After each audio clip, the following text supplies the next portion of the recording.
Alrighty, is this thing working? It's been a while. I can't remember how this all works.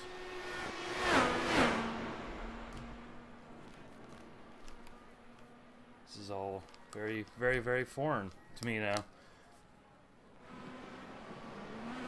So hopefully this is working. Hopefully you guys can hear me. If not, let me know, because... Well, I guess that makes no sense, because if you can't hear me, then you would never know that I said, let me know if you can't hear me. It's a real quandary right there.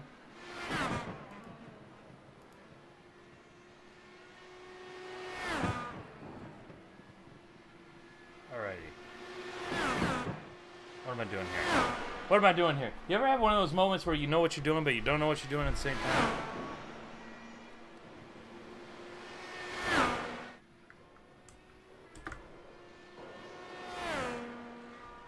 Alrighty. Let's go do some practice. Actually, wait, I got...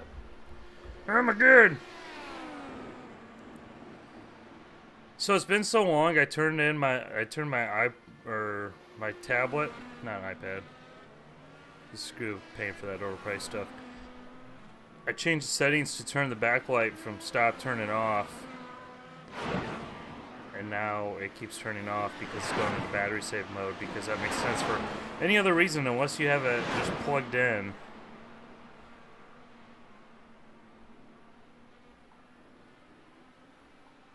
But when you just want to use it for an extra display...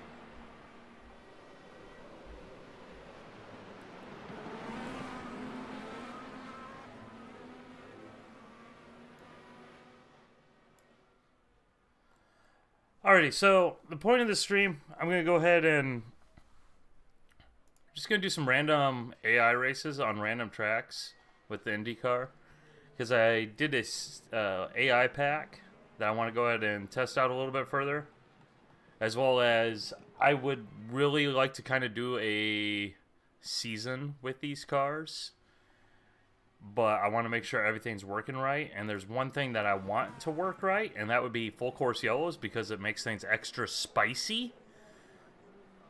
And I have to figure out a way to generate them.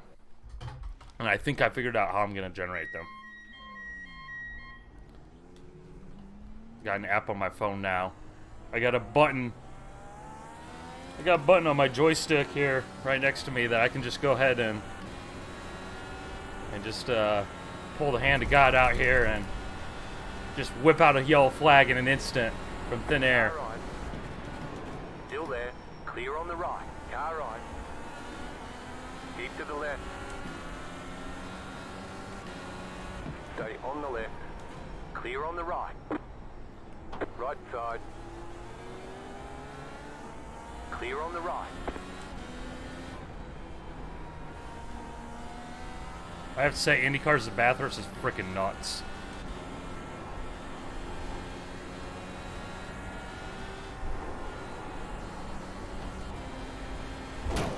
Trying to read chat while driving across the mountain, not a good idea.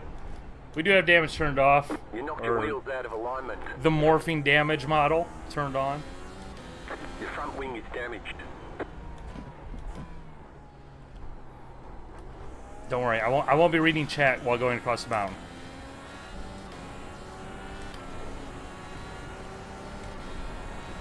We won't be doing that once we get in the actual race.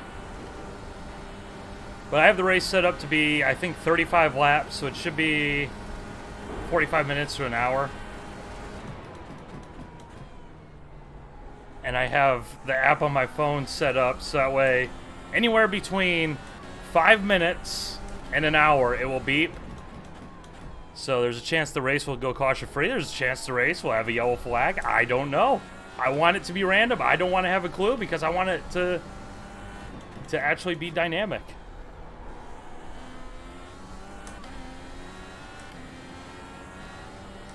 See how this works when it puts in the wall. Yep, pretty much. I can't remember. I'd have to go ahead and check. Actually, I guess the session's over, which is fine anyways. I've already done plenty of laps around here, so I don't really need more practice. Let me go ahead and check here on my phone real quick. If the session ever actually ends. Session gonna ever actually end? Apparently the session does not end when you're racing AI. To be entirely honest, I never actually do practice sessions with the AI. The app is called the Reaction Timer. I'm on an Android phone, so it's got a little blue square icon with a stopwatch in there. It's got selectable. Why the frick does it not just end? Like in multiplayer, it's like, oh, check flag, session's over. Just straight to desktop. Alright, so I got the AI set to from 94 to 107%. Which should hopefully be reasonably well. Just from my past experience, they are kind of a little bit slow coming out of the cutting. And you can kind of cheese them there. Although it's such a sketchy place to pass to begin with.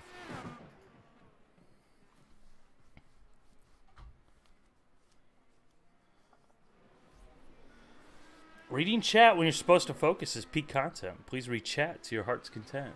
Yeah, you know, throwing it into the wall because you just, you know, decide, hey, distracted driving's so much fun. Yo, iRacing. I click next. Session's already finishing. I don't want to sit here and wait for all of the cars to finish their cooldown lap. Oh, now you go. Now. I don't know. I don't get it. I don't understand it.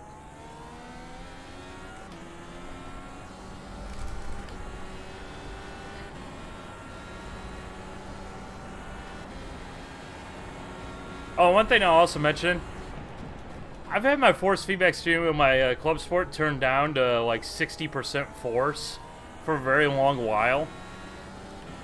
Because way back in the day, this is back before direct drive wheels, steering response linearity in terms of force feedback was a big thing, and people found out that if you ran the motor at like 60% in the wheel settings, you'd have the most linear response, although that would come at cost. Yeah, I've gone ahead and cranked it back up to 100%, like as an antibiotics experience, and I have to say, I don't know if I like it better, but my goodness, do the forces really rack up in this thing. It's like, car just be jiggling around on all these bumpy tracks. You have about 5 laps of fuel left. Not sure how I feel about it, because I do feel like going down straight, like if I take my wheel off the hands off the wheel.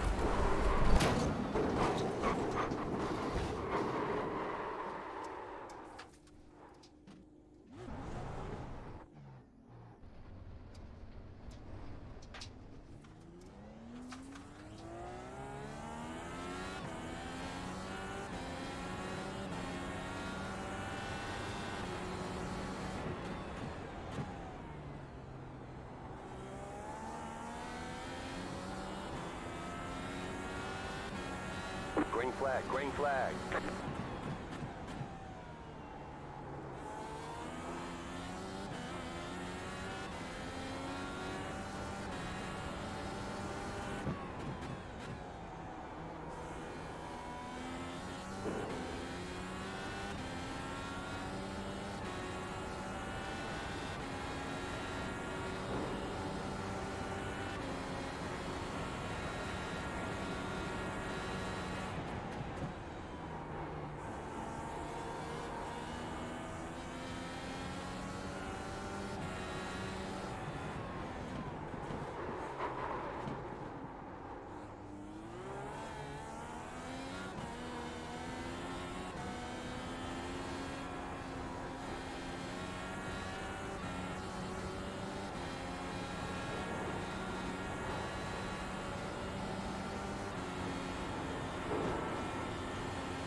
Give up that. Hear me now? Can you guys hear me now? Can you hear me now? As in case of reading chat, the lap was crap anyways. The second lap is the one you want anyways.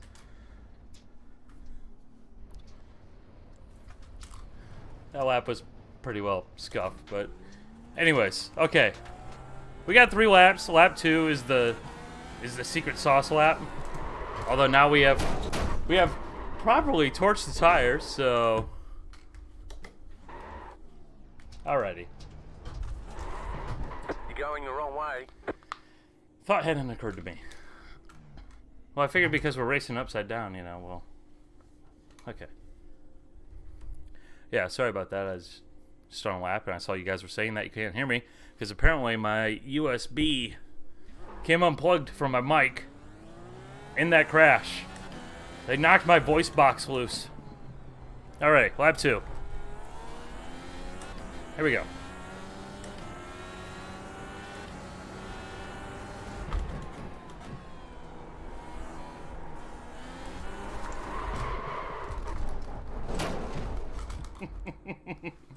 Alright, boys.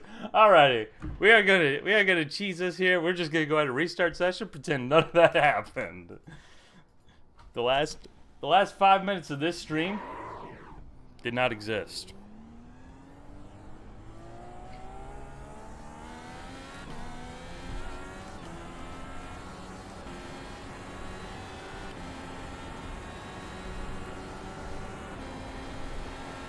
That did not happen at all, okay?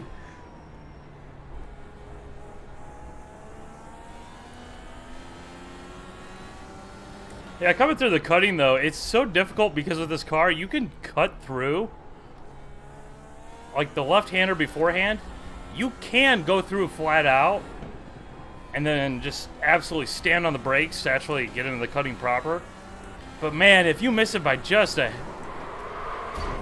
hair, cold tires, you miss it by just a hair, it is so incredibly easy to just fling it into the wall and exit.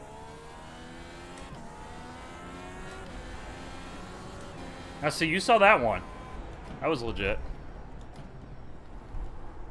Might need to put some more rear wing into it. Can't remember if in my test races I did anything to the setup.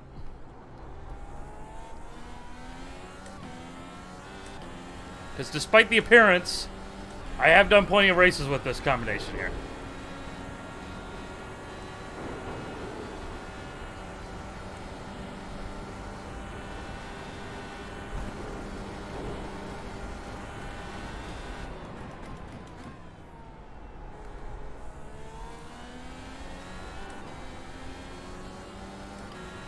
Or maybe I just loaded the wrong setup. Because there isn't a bather setup, so. Just ripping one from one of the other tracks, that's close enough.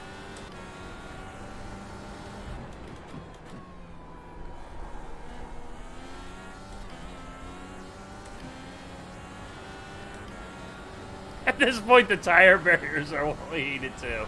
Oh, man. You got me there, man. That was a good one.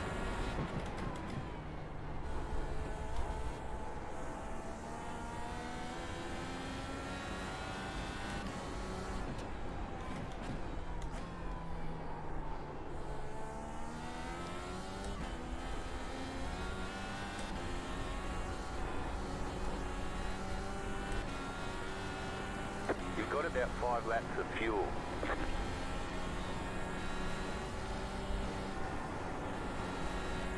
Yeah, I got a different setup on here, I'm pretty sure. Or the weather's just way different.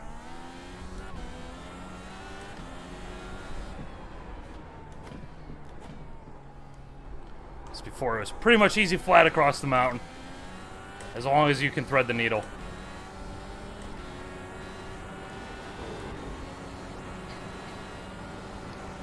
Yeah, I did a race with the W12 when they had the Week 13 Fun Season, Fun Series. That car is absolutely nook and futz.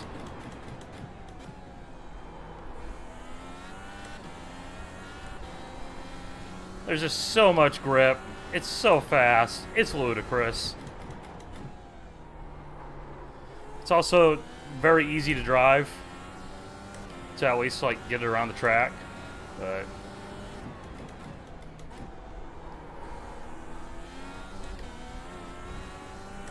I mean, you could legitimately just drive that thing like it's a Codemasters game.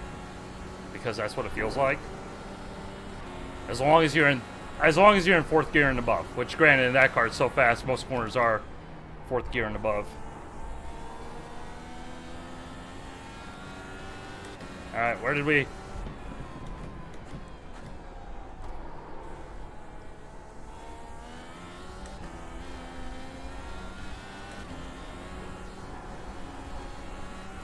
Alright, let's see how big of a jump the AI gets on lap 2, because generally they seem to go about 2 seconds a lap faster.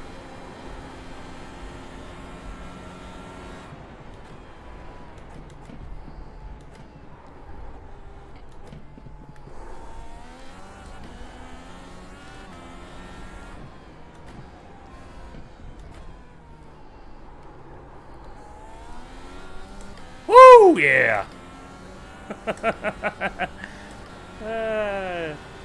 That's as close as you can get to the wall there without touching it. Hey, we're faster than Dalton Kellett and Jimmy Johnson. That's the thing that really matters.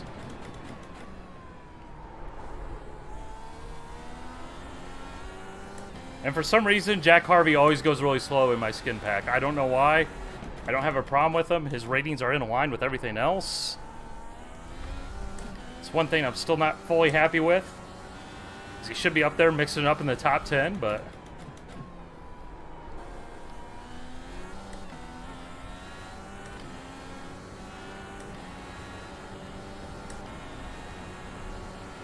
I mean, this is Dalton Kellett's greatest qualifying performance ever.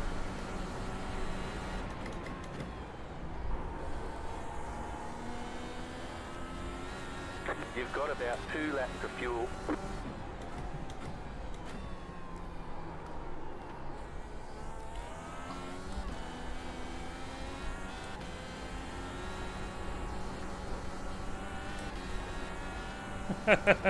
It's so fun.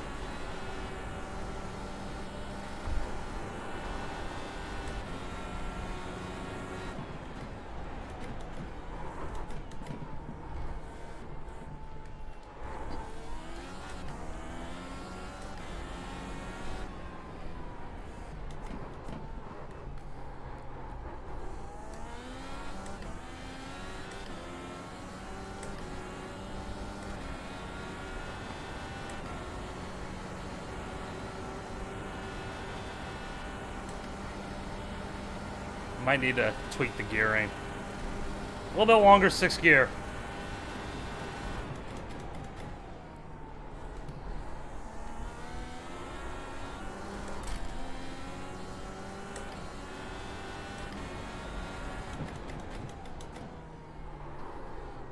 Ah. Oh, at least we were consistent. We ran the same lap time on that second one. Whew. It's so much fun driving this thing around here. It is such a riot.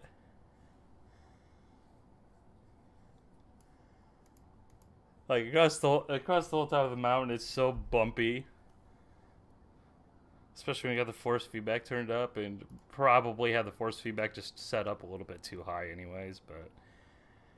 well, we're gonna go and put the blacks on. We'll start on the blacks. We're already at the back. Make sure we got fuel on it. Alright, I am going to grid up.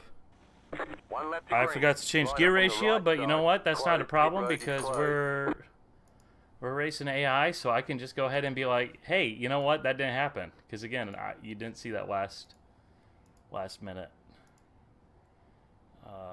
We probably need... let's see if we can get her up to 200 coming down Conrad. What do you guys say? 200 into the chase? I think we should be doing 200 into the chase. I think that should be a thing. 1 lap to green. Line up. All right, I'm gonna go ahead and turn on my app. That's gonna be throwing me yellows. I don't know if it'll go off. It might. It might not. You might not hear it in the stream. I might not hear it while driving because I do have the headphones on. But hopefully it's loud enough that I'll hear a beep beep. Or you guys will hear a beep beep. And if you do, throw it in chat.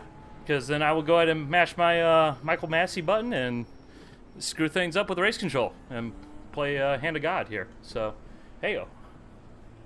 Topical humor. About to go green. Stay focused. Alright, we're starting 20th place. Scott Dixon's on pole, seems only fitting. Will Power is on outside pole, also seems entirely fitting. Although somehow Scott McLaughlin's back here, so. Now we're going to be playing on the honor system here. Cold tires, it's easy to take advantage of the AI. We're going to try to not just totally blitz the field on lap 1 and 2. Although, we will be racing. Stay on the right. Let's let the fun begin. Still there. Clear. Car on your left. Clear on the left. Left side. Clear on the left. So you almost get passed by Dalton Kellett. That just would not be acceptable.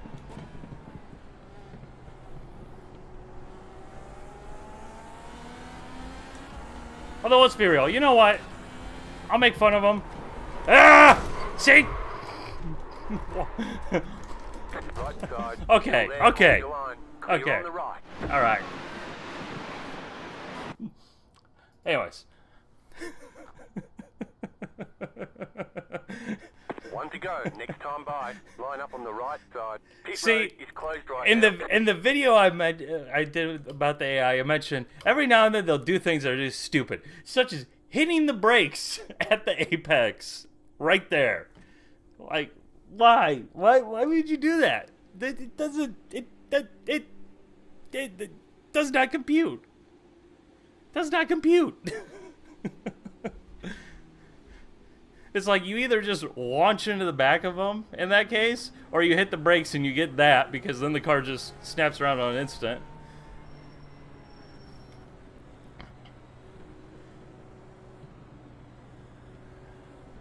But, yeah. Anyways, Dalton Kellett. We all make fun of him. Because, you know, he's always at the back. Kind of like how we started piling on Jimmy Johnson. But, you know, let's be real. At least the back markers in IndyCar these days are competent and not god-awful terrible. And also terrible at getting out of the way. Like, I mean... Green flag. Green things flag. have been much worse. I mean, even Cody Ware was doing a good job of, like, not being the most obnoxious guy on track. Left side. Stay on the right. I mean, that's more than you can say about Hero. I mean, Still there. spoiler alert, he's only known as King because they missed the fuck before it. Left side. Keep to the right.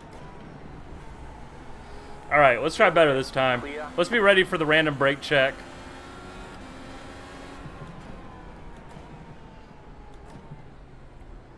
Also, it doesn't help that this car is really nervous on cold tires.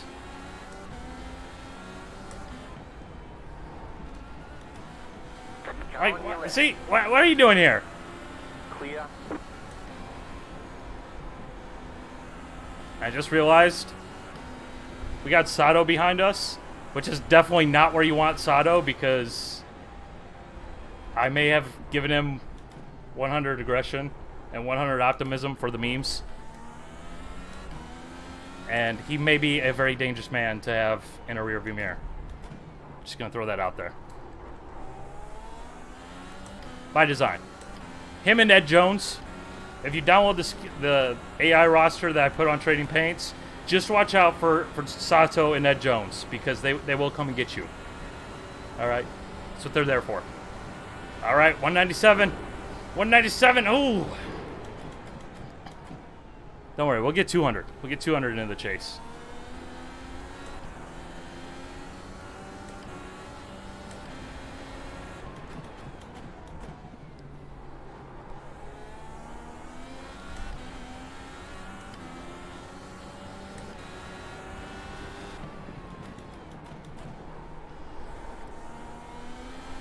You know, I do wonder if they ran IndyCar at Bathurst, how would Scott McLaughlin do?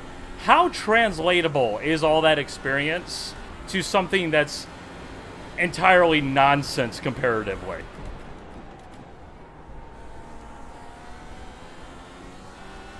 You know, a supercar is definitely not the same as an IndyCar. Not even close.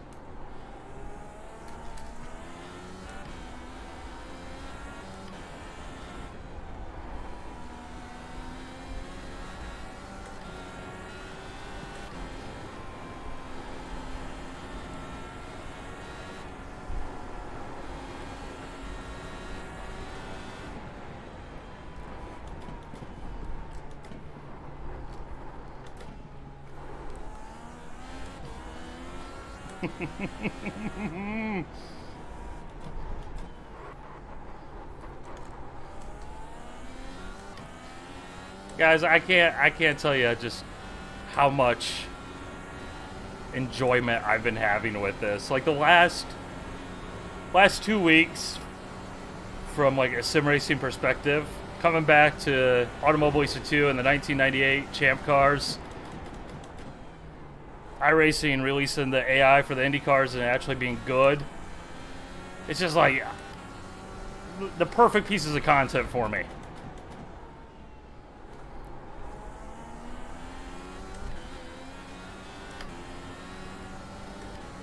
Like, you know, getting into a IndyCar race and having all the skins and everything, and being able to go on all these random tracks and have it work reasonably well is just so freaking awesome.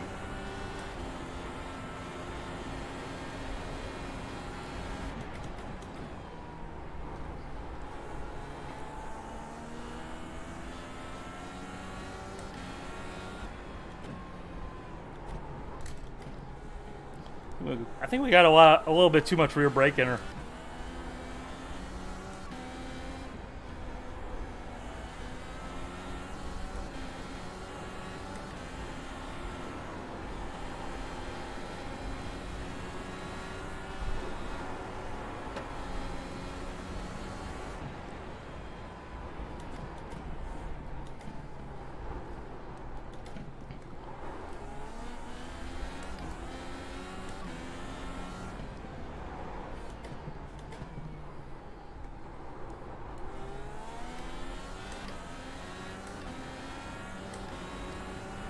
I also say, putting this pack of AI roster together,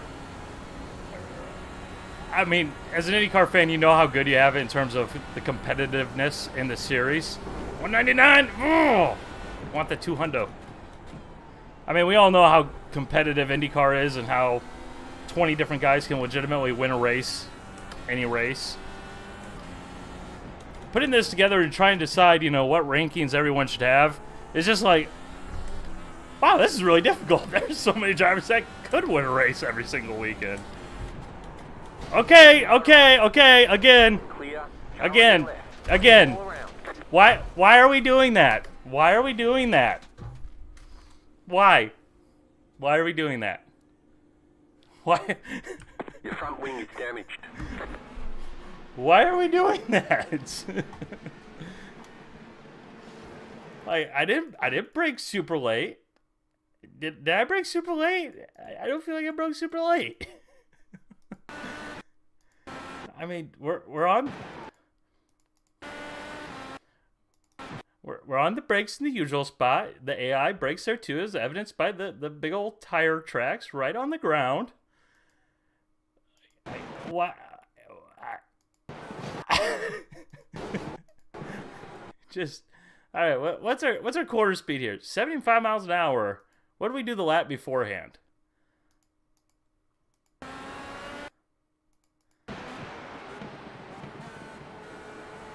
Alright, so we went about 2 or 3 miles an hour slower. It's just... That's the one thing that gets me with the AI. It's like... Line up on the right side. They're so predictable. Right now.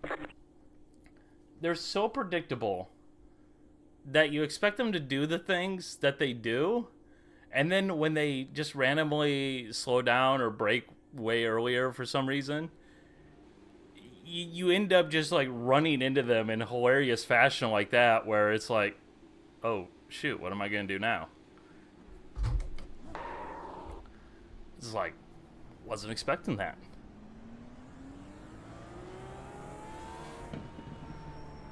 Just like, surprise. And in a car like this, I mean, it happens so suddenly that by the time you realize, oh no, yeah, you're well and truly properly screwed at that point. About to go green. Stay focused. Alright, so we're 0 for 2. We're 0 for 2. Car is off.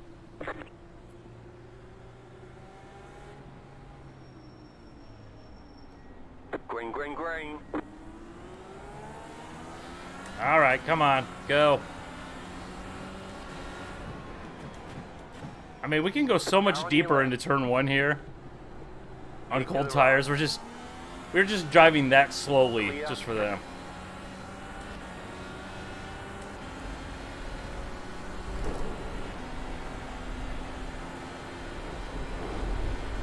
Oh no.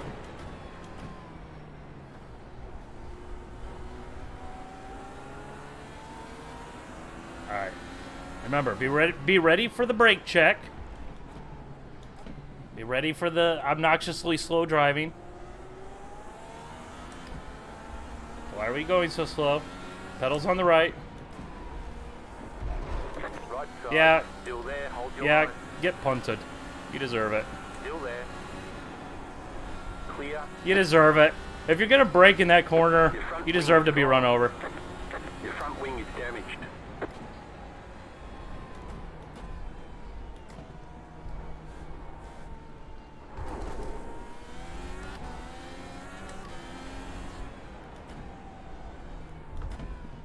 All right, you know what? I'm gonna let push to pass fly here, because I want that sweet 2 hundo. I don't know if the AI uses push to pass, so I generally don't use push to pass, but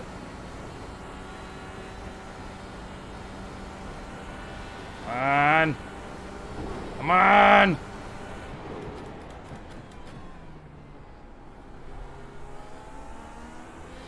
$199. 199.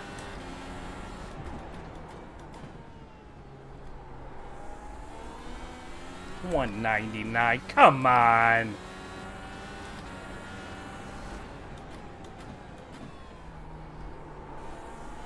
Thought this thing was supposed to be fast.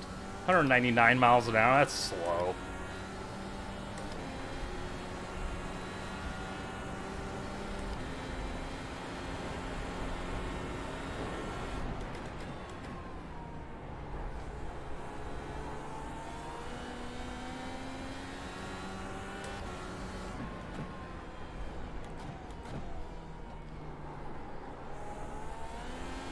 Oh, one thing I'll also mention, if we ever actually manage to make it to the pit stops, the AI gets to make their own rules up and gets to cheat. They don't have to use both compounds, which is kind of silly, especially when they just added that feature, if I'm not mistaken, with like this last update to the multiplayer side of things. Which is a shame, because I did a race last night that everything was working just perfectly, battling for the lead. And it would have worked out in the real world, where it would have just played out as just the perfect scenario with the difference between the reds and the blacks. So I think in that race I was battling with Pato. We were both on reds, but I was able to make my tires last much better. Not surprisingly. So I ended up catching him back, but I had to go on the blacks. Meanwhile, Will Power was like 3 seconds behind us on the black tires before the stop. So it should have been one of those things where the two of us going on to blacks, Power going on to the reds, would have just been like, yes, this is going to be a great quality race here at the end. And then the AI cheeses me, puts on reds, and I'm on blacks. I'm like, well, that's bullcrap, but, you know, it is what it is.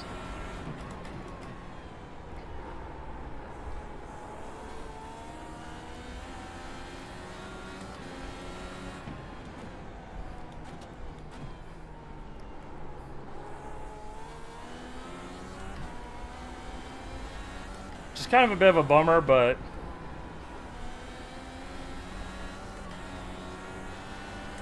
you know, we still got more major issues. Although, in fairness, I will say, we're driving Indy cars at a track where Indy cars are just 100% not suitable here.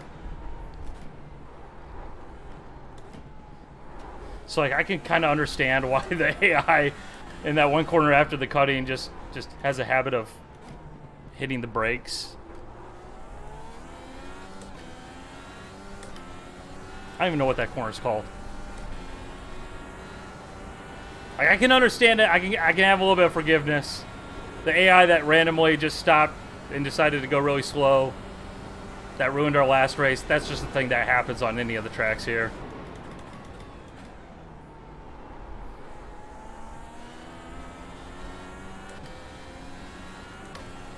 Meanwhile, I'm still absolutely freaking petrified that Sato's behind us. When you set him up to be an absolute wild crazy man, because no attack, no chance. You just know no attack, no chance is lurking behind you.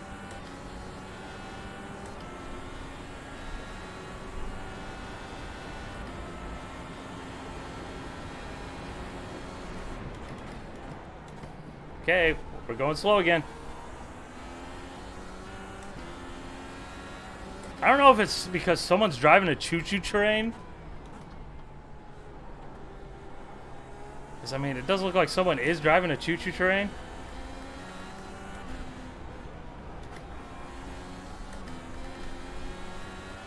Connor Daly is driving a choo-choo train.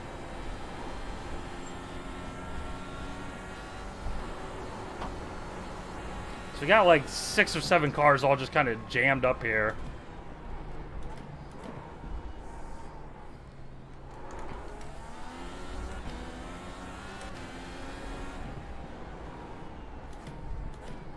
Well, you know what? We're going for a push pass. Get that sweet, sweet 200. Let's do it. Left side. Still there, hold your line. Some extra revs. Stay on the right. Clear.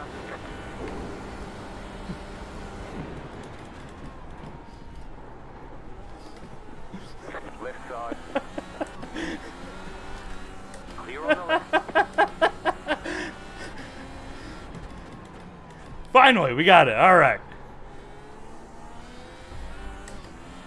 When you decide to brake about 5 feet later than you really want to, just because you want to see a number on the dashboard, you know?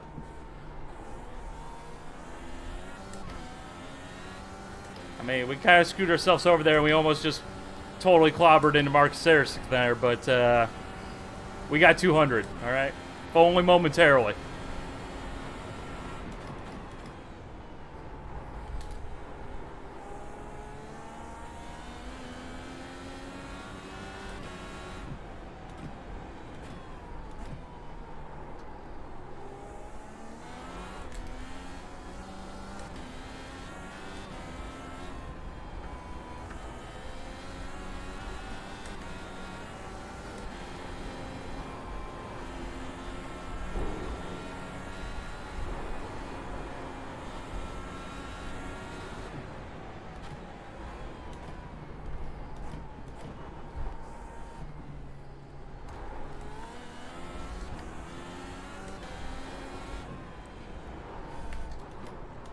Woo!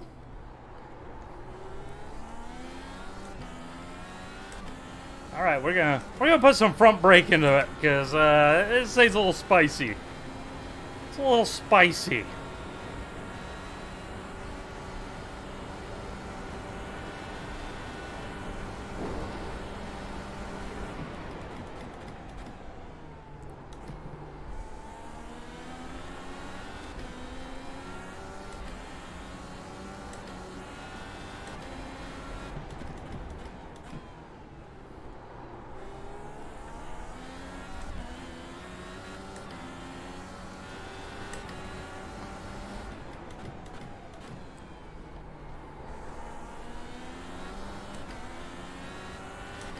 Looks like we got Pagano coming out of the pits, going off sequence. or something. Car on your left. Not sure why he's a lap down. Stay on the right. Keep to the right. Must have had a spin. Clear on the left.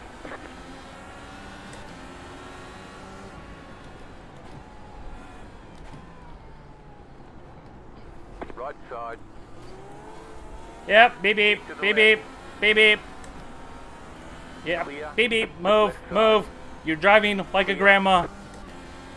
You are driving like a grandma, and I have a problem with that because you are causing problems for all the other robots. So get out the way. Sorry, Jack Harvey. I don't know. I don't understand. You really probably shouldn't even be back here necessarily anyways.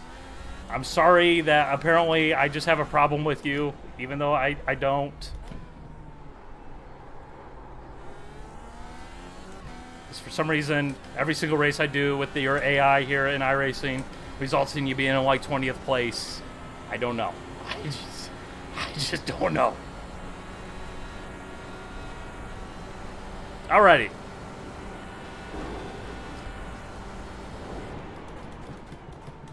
Hey, look who we're behind again.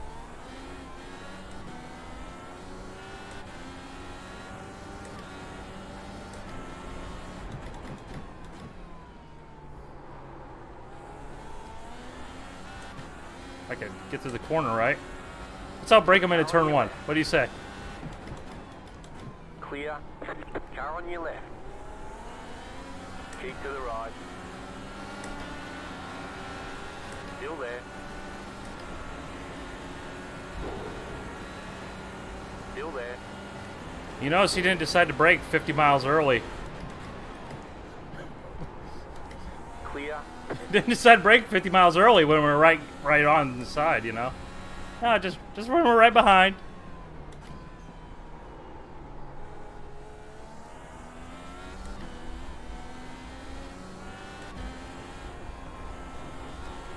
Alright, we've been released from our shackles of the back of the pack. Let us fly.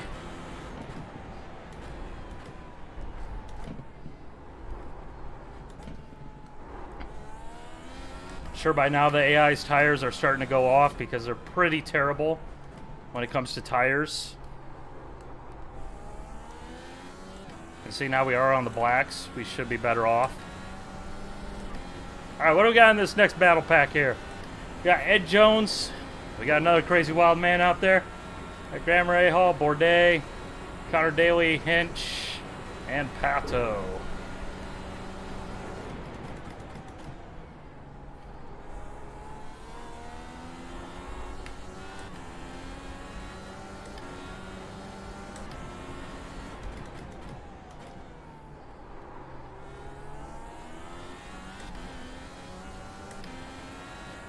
Man, it feels so good to have a lap without traffic in front of you.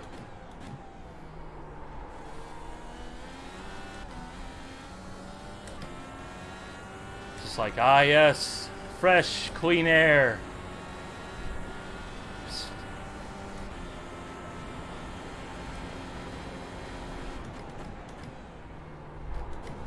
Uh-oh, uh-oh, uh-oh, uh-oh.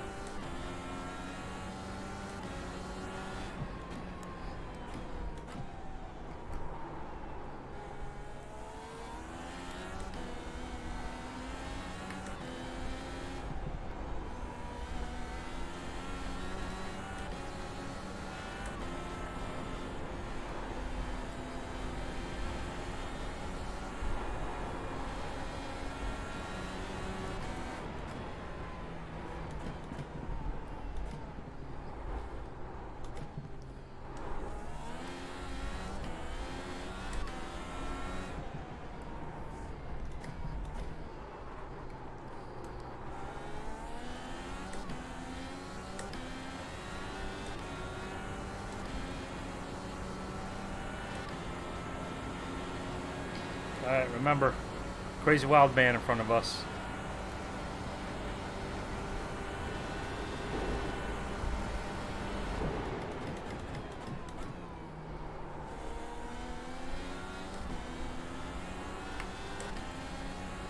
Ah, just skating away there. You'll love to see it. Left side, clear. That man just turned into a frisbee.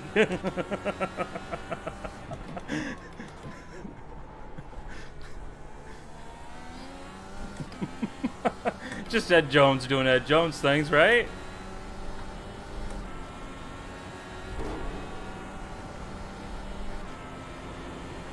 See, the AI is super realistic.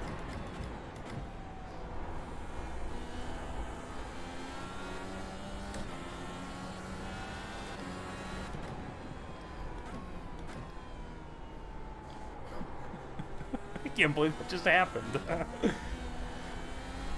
Man, just like full on flying saucer mode.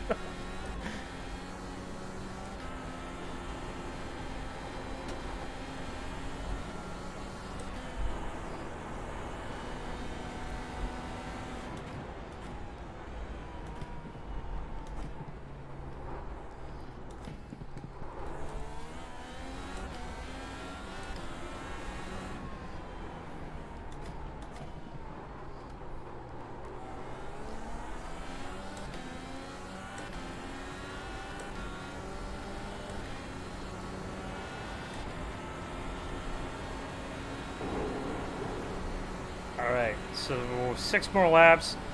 Oh my... I set the race distance wrong. It's terrible. It's nasty. Make it stop. Apparently, we have to pit like on lap 15, otherwise we're going to have to save fuel. Nasty. Right side. Yoink. Keep to the left. Clear.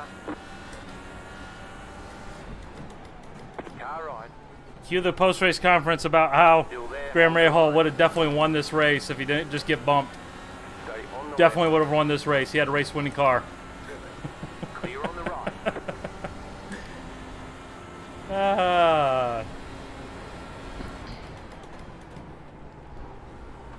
Actually, fun fact, he's probably one of my favorite drivers in the series right now.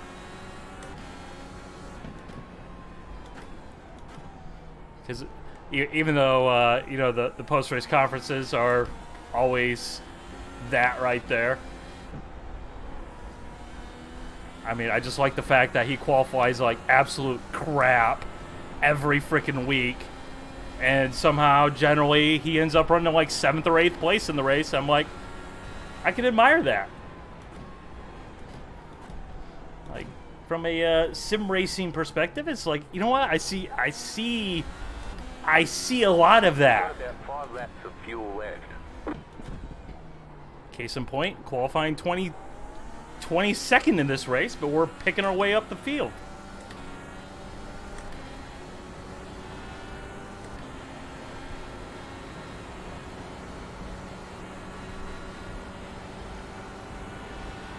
We got that good boost juice.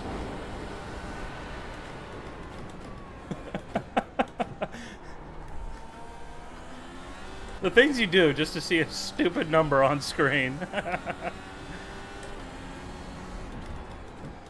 Although, can we just talk about the fact that On your left. Clear on the left. Right side. that the AI saved it, Still there. and it was totally more or less drama-free, although it looks sketchy as Stay frig. on the left. Stay on the left. I'm thinking this might just be a case of the way I have Pato's AI set up, Keep to the left. because he's meant to be crazy skilled and fairly aggressive. You know, Clear. as you'd expect. Car right. Might make him a very difficult guy to pass. Keep to the left. Keep to the left. Still there. Clear on the And right. holy moly.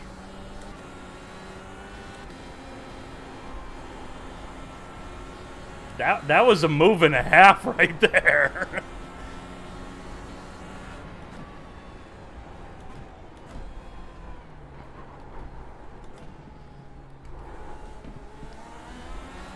Yeah, because I have it set that Pato isn't a smooth driver, because, you know, he's not. which I think has the effect of really making his tires fall off, because every single race I do,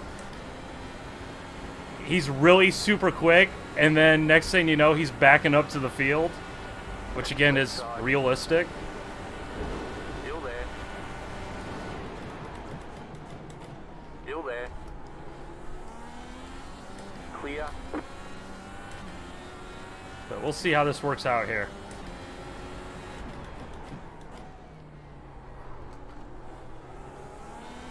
Left side. No. We're going around the outside here. Top 10. Keep to the right. Keep to the right. Clear. His tires are hosed. That's why the AI was all struggling. I mean, we got an 8.5 second gap. He's just losing time.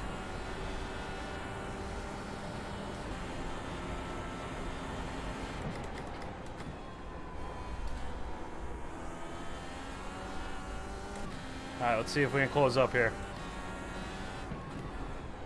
No! No, no, no, no. We're dead. We're dead. We're dead. We're dead. We're not dead. That was a light tap. Tis merely a flesh wound.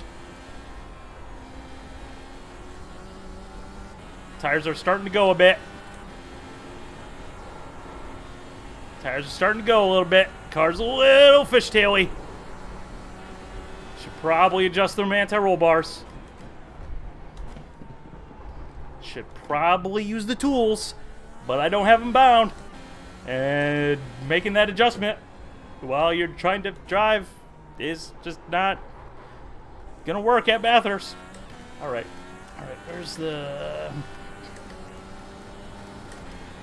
Alright. Here we go. We're good.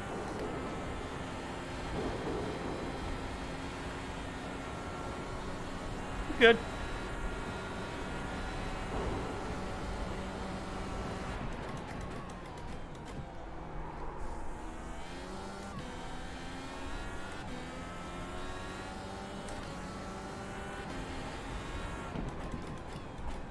Yeah, the AI is screwed. Apparently Scott Dixon thinks he's going to go 18 laps at Bathurst. I mean... Yeah, but come on, really? That ain't going to work.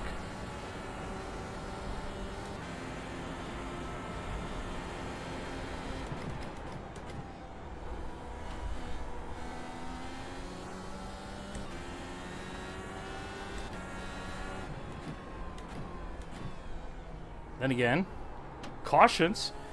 Although I still haven't heard this thing beep at all. I don't know if it has beeped and I just missed it and y'all are just like, hey, dipstick. Thought the whole point was random cautions.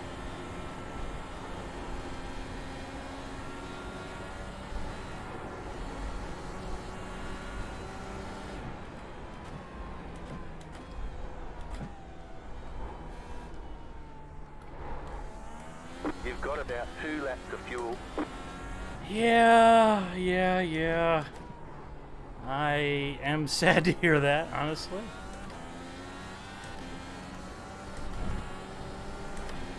Alrighty. Nope. The ding-dong thingy-machine-majigger-bob has not gone ding-dong.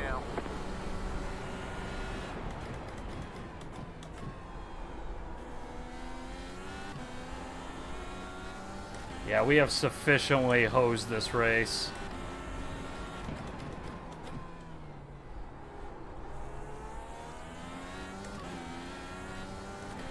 Because this is right at the right distance for the AI to just not make any sense of it at all, I feel. I mean, I could be wrong, but I feel like if the car can go 15 laps, you're probably going to want to go 15 laps. I got to adjust the tires, set up my pit stop.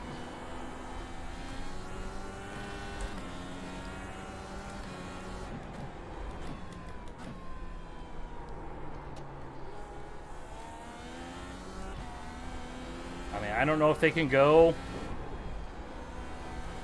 17 laps on fuel with the way that they drive. Or if they'll switch down into a lower fuel map or something like that.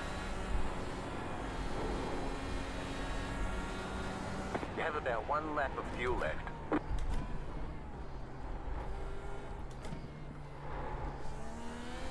Ain't like we're talking about a tiny little track here, you know. We're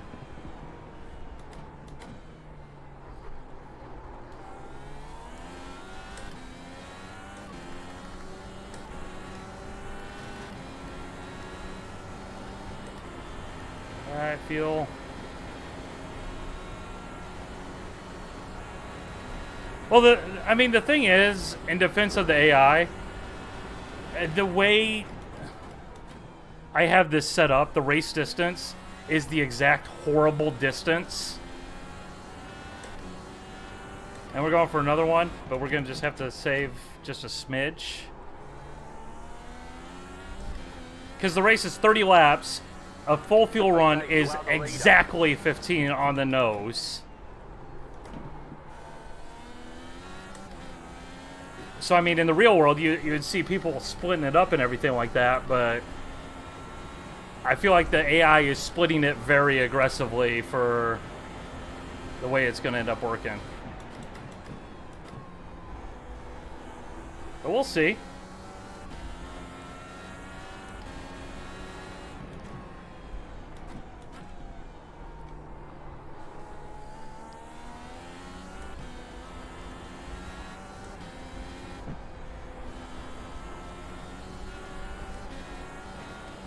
I mean, if this race was, 35 laps long, pretty much entirely circumvent the problem anyways.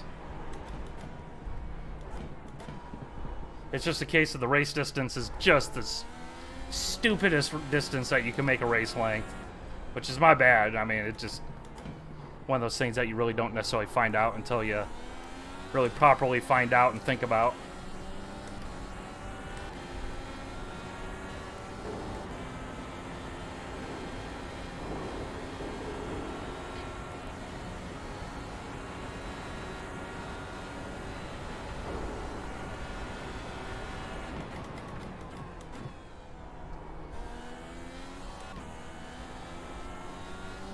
Alright, time for the funnest pin entry ever. Just kidding. Boop. Keep digging. Yeah, thanks. There is a speed limit, you jackwagon. I know the rules don't necessarily need to apply to you, but I'm pretty sure if I just came through here hauling like it's, 1974, they'd probably get a little angry at me. Okay, punch it. Why the... Oh, God. Rip. Rip me. Rip me. Rip me. Rip. Rip. That's it. We're out of fuel.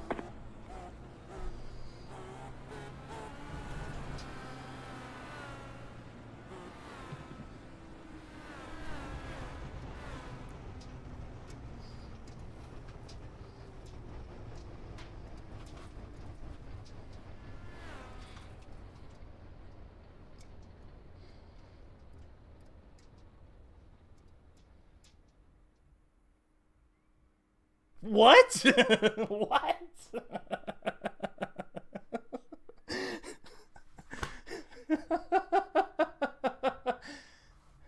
Oh man, you know what? I should have cheesed it.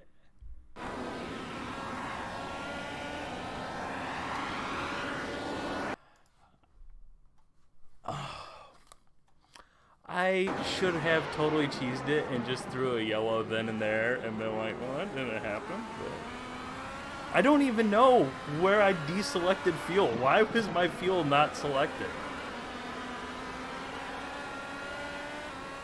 Because doesn't the fuel's like always selected by default. Like, I don't think I ever unchecked it. I just assumed it was checked.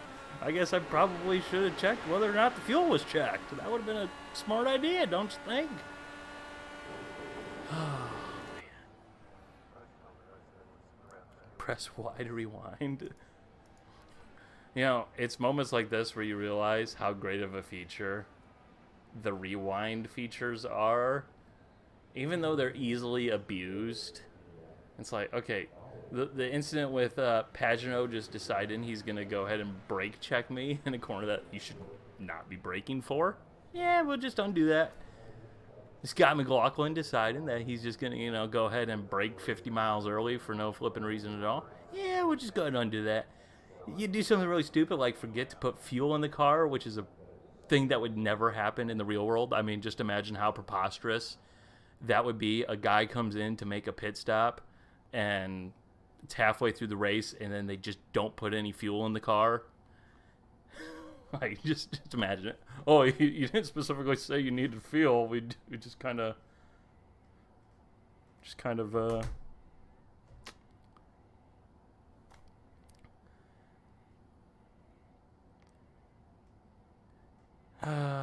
so apparently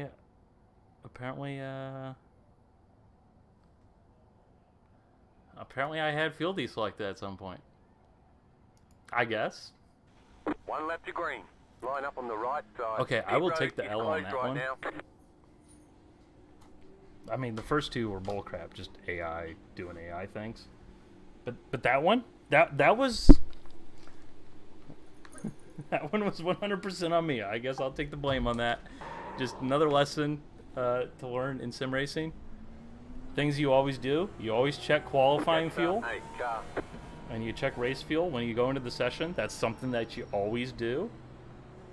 And apparently you always make sure that you fuel selected. Alright, let's try this again.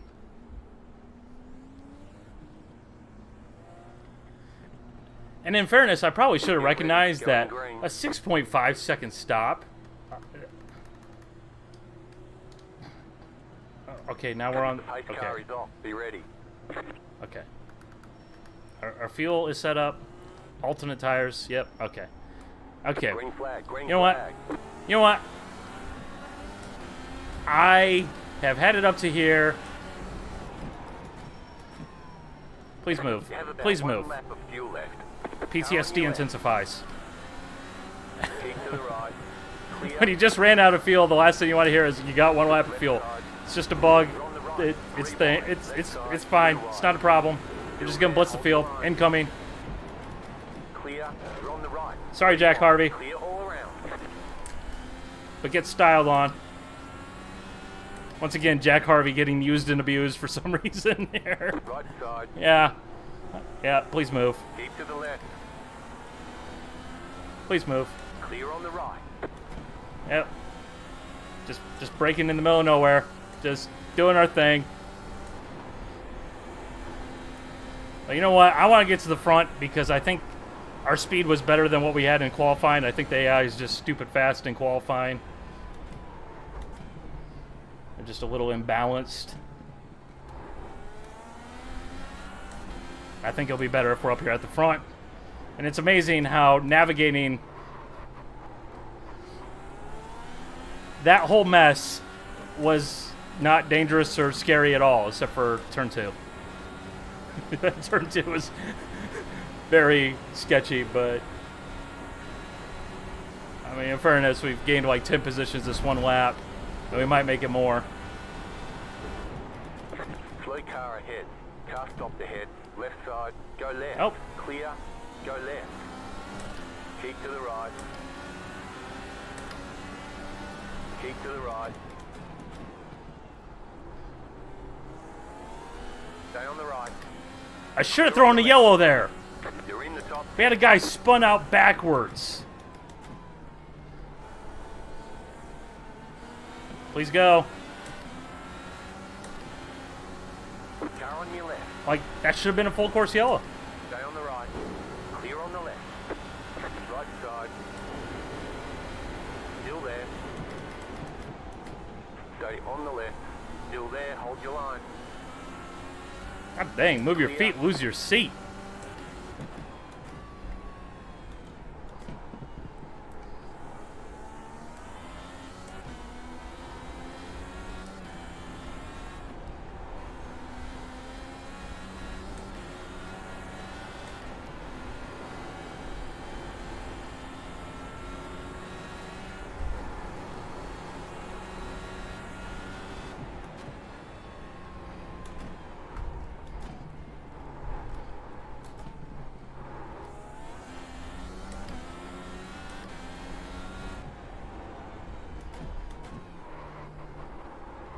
No! You know, one thing I will say is I really wish there was like an AI control file. Like, if I'm remembering correctly, in NASCAR Race 2003 season, there was pappy.ai.ini or whatever it was.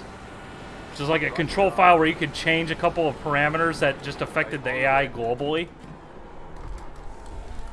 Whoop. Sorry. Alright. Caution's out. Caution's out. We may have just accidentally sent Pato into the nether realm there. It's not what we want to do. We're a fan around here, you know. We don't want to send the most exciting guy in the series into 92nd place, but, you know, we may have just done that. Catch up, 21, car. Although one thing we do have to watch out for, if you're racing with the AI on the road courses, I haven't necessarily experienced this on the ovals, but they just like drive right freaking through you when they're coming back through the field. So the way these cautions work is we'll do one lap, and then we'll get the pit lane open, or actually we might get it right here because we caught the pace car immediately. We'll get the pits are open, and then we'll make our pit stop then and there if we so choose, or if the AI so chooses. And then there's a command that you can give to make it one less pace lap, and I just keep doing that until the next lap is going to be green. That way we're far superior to IndyCar race control will ever be, and we're having cautions that are 2 laps, which is kind of the goal. And that's part of why I'm wanting to do this stream anyways and do some more test races, because I really would like to get yellow flags working to some degree and feel comfortable actually using them more often in my races on the road side of things, because otherwise, without yellow flags, caution or races just become extended hot lapping, and you lose out that unknown element.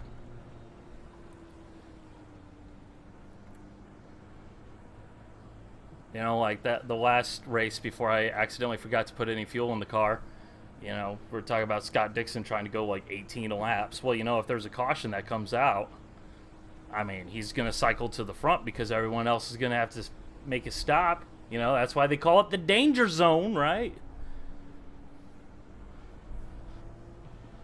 So, I mean, in the real world, that would have probably set off a bunch of drivers covering that pit stop because the potential of a yellow. And when you just entirely remove that, and I understand it, I'm not saying cautions are great. Believe me, I don't feel like doing 50 miles an hour driving around Bathurst here. Like, that, much rather be going like 250 miles an hour around Bathurst here, but it's just such a necessary part of the whole thing that you lose out when you don't have it.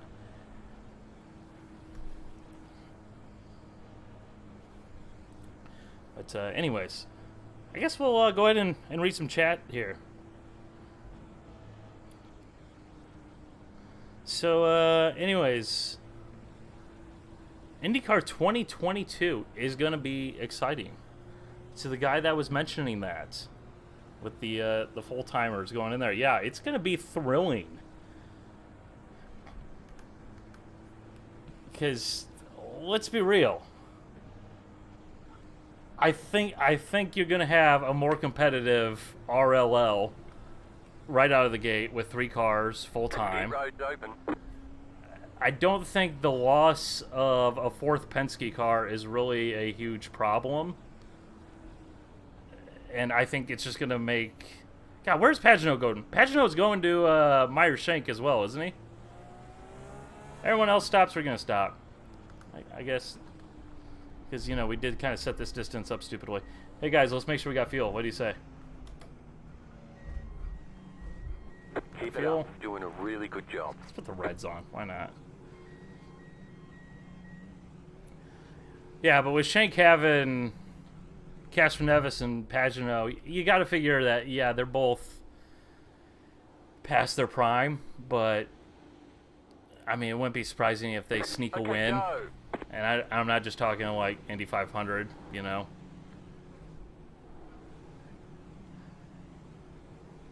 I like how I say that like that's somehow like, oh yeah, you know, just is the Indy 500, you know, that race isn't important at all. Yeah, like it's just totally random. But I mean, let's be real. With the way it is these days, I mean, if you have a driver that is as good as he is at Indianapolis Motor Speedway, there's a pretty good chance you're going to be in the thick of it, unless you wildly miss on setup.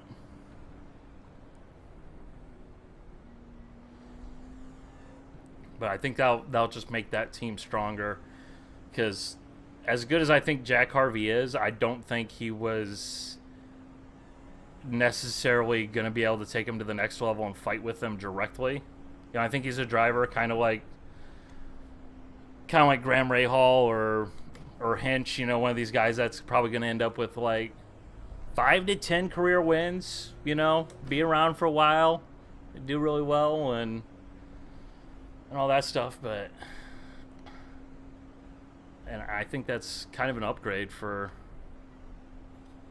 RLL. And then you got the second year of the Jimmy Johnson, and hopefully he'll actually be better. And there we go. Boom. I just hit that button. I just pulled the Michael Massey button, and I just go ahead and say, hey, we're just taking caution laps off now. We're just making it up as we go. Not salty, still salty.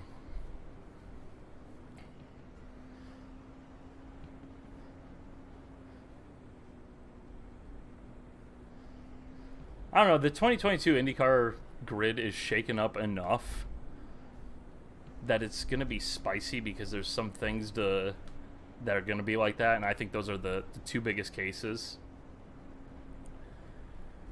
But at the same time, it's like, you know, it didn't really necessarily need anything anyways, because it's already going to be really exciting.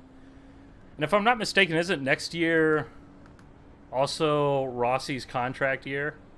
So you know silly season's going to be a big one on that one, because there's a guy. All right, let's go full Chris Collinsworth. Now here's a guy, really highly rated, ain't done jack squat the last like 3 years for one reason or another. Just like, what's going on there?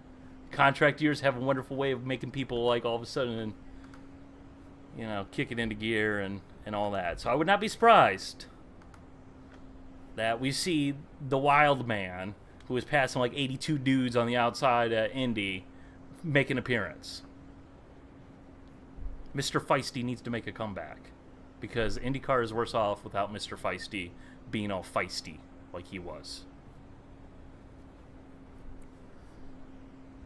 Plus, let's be real. You're going to have Pato, Palou, Colton Herta, all with another year of experience. You know, it's about to go green. Stay focused. It's going to be one of those years, I get the feeling, where there's going to be the perfect crossover between the old guys and the young guys, where both of them are still not fully past the peak, not fully into their prime, where it's just going to be even juicier than it was this year. And it was pretty dang juicy this year.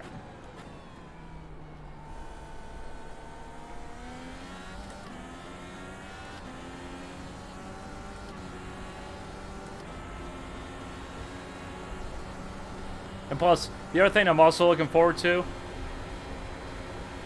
I'm very interested in seeing what Kyle Kirkwood can do. Because quite frankly, I don't know a lot about the guy, but you just look at his record, and the guy has won every single step on the road to Indy in pretty dang convincing fashion. He really should be driving for Andretti. Not that they need another young driver, but that whole situation and sticking a pay driver into a car that really, well, I guess maybe shouldn't have a pay driver in it, because you figure Andretti Autosport should be past the point pay drivers. But then again, I mean, you look at what Hinch did in that car this year, and, you know, who knows?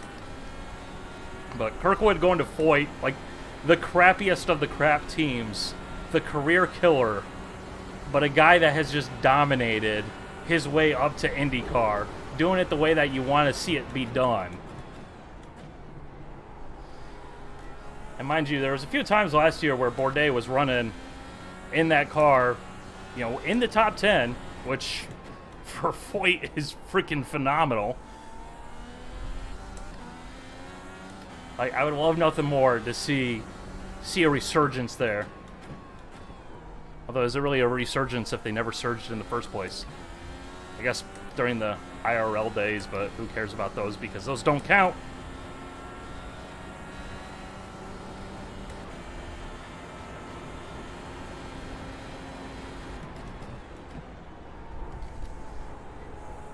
Just trying to read the...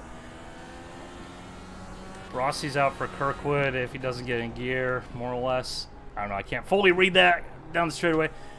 I mean, it wouldn't surprise me, but at the same time, you have to wonder.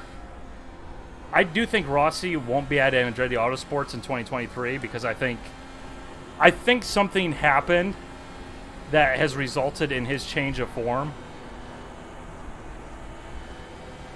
Because, let's be real, when the guy came in, you know, everybody was kind of poo-pooing it, myself included.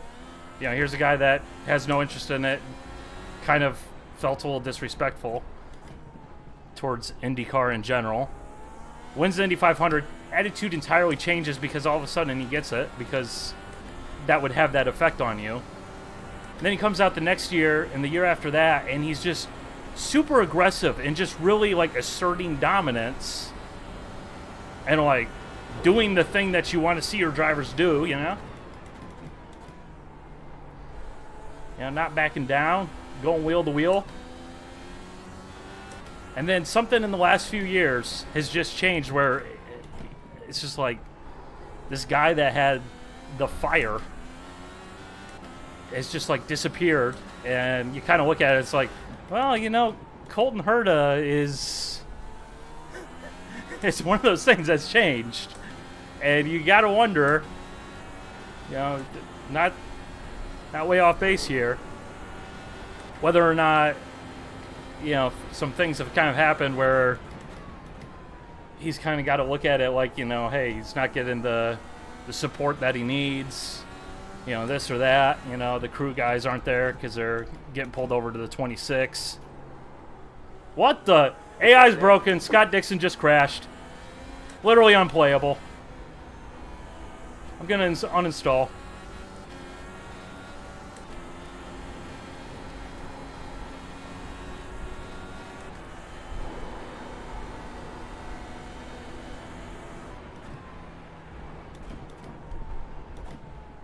But yeah, if you're Kirkwood going into 2023, you know, let's say things work reasonably well. You know, I'm not saying he's going to win races because you win races in a Foyt car, you know, and it's something's gone horribly wrong. But, you know, would you even want to necessarily go back when you did everything that you were supposed to do and you were passed over because it was written in stone, essentially, 2 years ago that Devlin DeFrancesco, or whatever his name is going to be, was going to be driving an IndyCar for Andretti because money. I mean, we all understand it, but at the same time, it's like, from that perspective, like, he must be the best clear-cut offer on the table by a long shot. And I mean, if the kid is as good as he is, as he's looked, I mean, let's be real.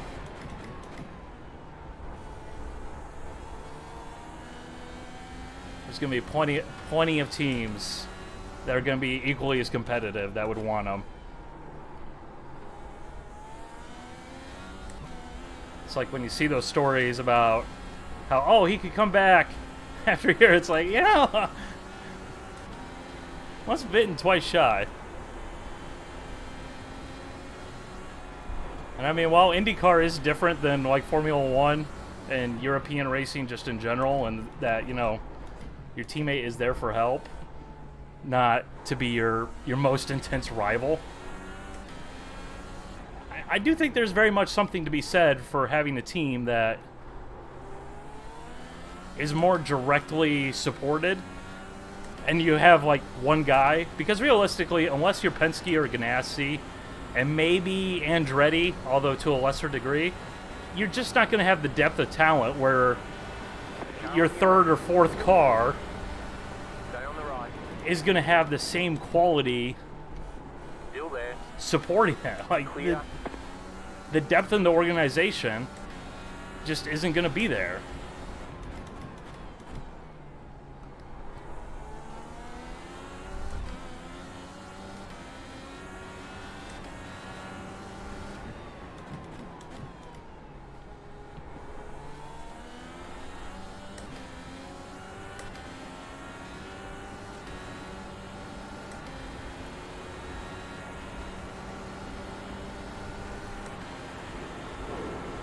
Well, I think the thing is, Andretti probably can't field another car for Kirkwood, because I'm pretty sure that the Indy Lights bonus, what is it, like 1 point something million?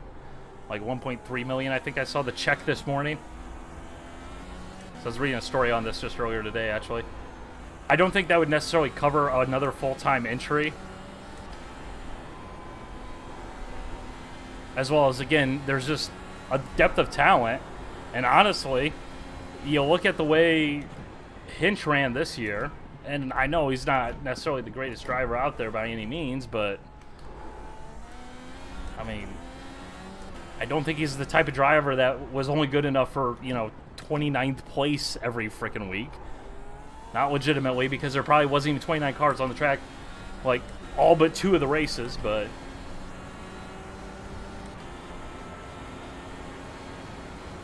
I mean, yeah, they can expand to 5 for the 500, but supporting a car for 1 month at a track that's right in everybody's backyard, and that race is the Indy 500,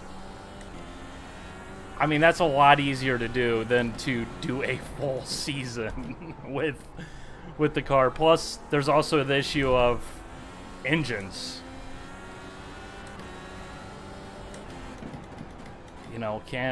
Could you even get another engine, even if they wanted to? Left side. Stay on the right. I just wish the AI would be a little bit more broken up. There, hold your line. A little bit further spaced apart. Stay on the right. Clear on the left.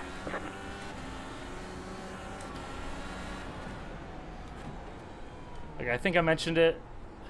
I don't know if I ever completed that train of thought, but just wish there was like an overall configuration file. I could just change like a line in Notepad and get them to just spread out a little bit more. Or be a little bit slower in qualifying. Just like a overall performance modifier.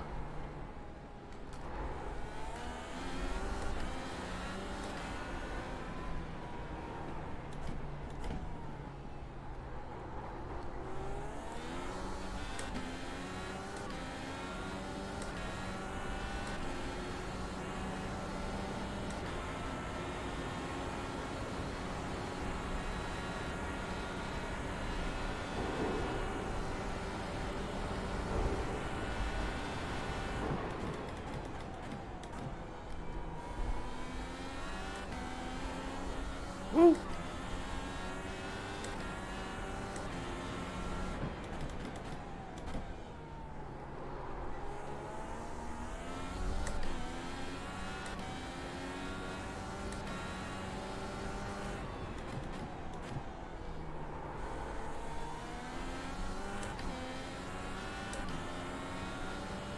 The only seat left is ECR's road course car.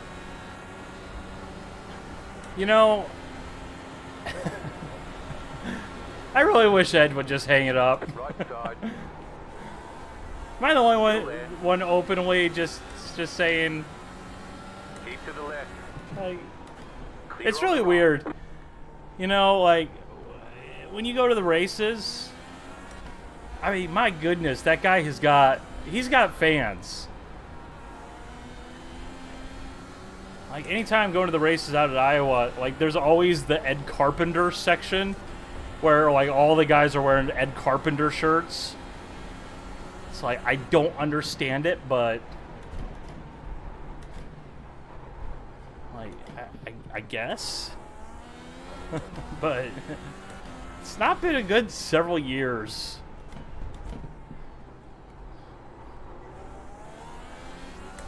I just think having two different drivers in the same car is just a really awkward back-assward solution to the problem.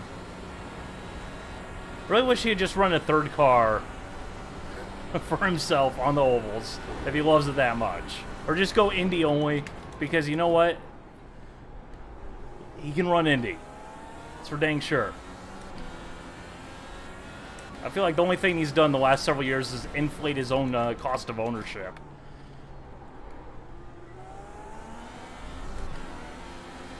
Right side. Give him a Clear. little boop. Left side. Still there, hold your line. Clear on the left.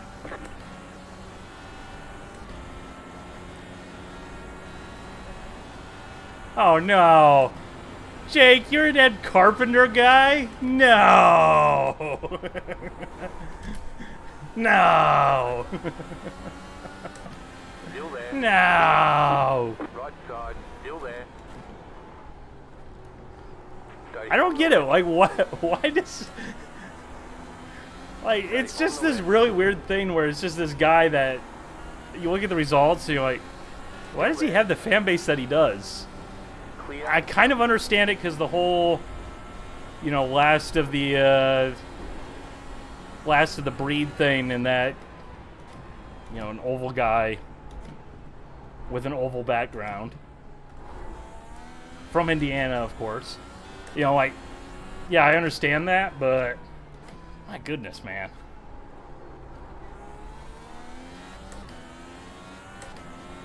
I'm ashamed of who I am. Oh, I ain't ashamed of who I am. Oh, you should be. I should be ashamed to be an Ed Carpenter fan.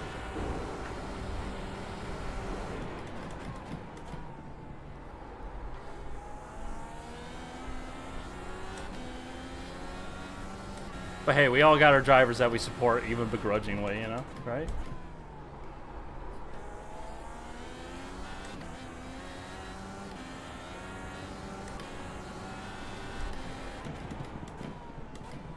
I will say, I think the only thing that I think could come close to what we saw last year with the Indy 500 and Elio getting his fourth, I mean, that was just a fantastic moment. If Ed Carpenter ever ends up winning the Indy 500 somehow, holy moly, the whole state of Indiana might just burst into flames.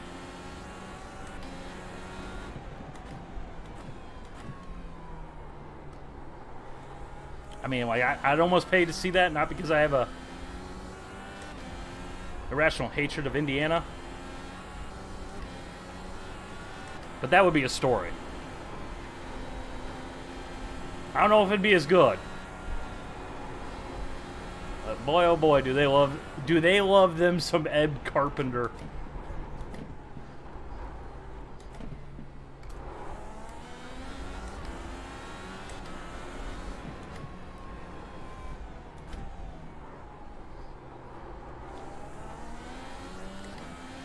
Alright, let's get some push to pass here. Let's try and dust Rossi off here. Leaders are getting away. Left side. Still there. Clear on the left.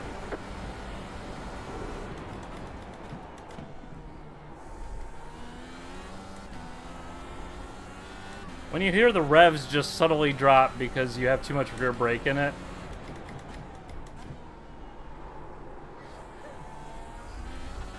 and you just know, oh hey, we're about to throw this thing into the wall.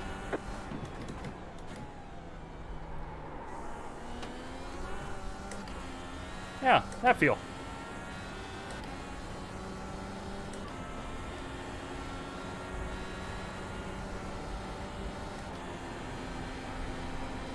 Oh wow, we're talking about Zach Veach in the comments. Now there's a name I've not heard in a very long time. You've got about 5 laps of fuel left.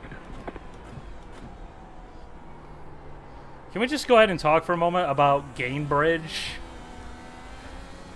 And how they went all heavy on that guy and got absolutely nothing to show for it.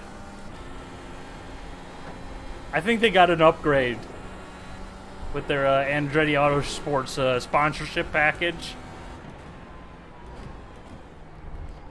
Like, I wonder how that one all worked out. Hey, can you stick us on the car of this guy, please? Like, we don't like to be associated with that and winning.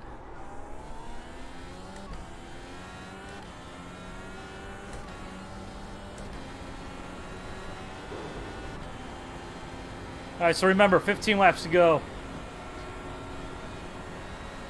Is the 15 laps is the fuel. And we do have fuel selected.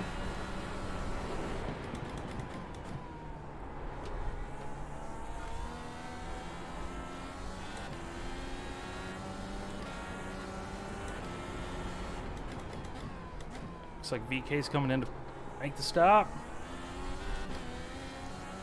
But I do like how the AI doesn't all just pile into the pits.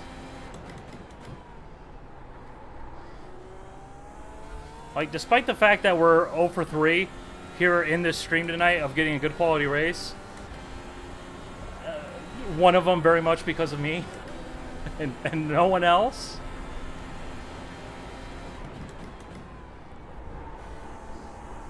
I mean, we're running fairly far up the order. 5th, 6th place, you know, once that all goes, you know, we're making an effort.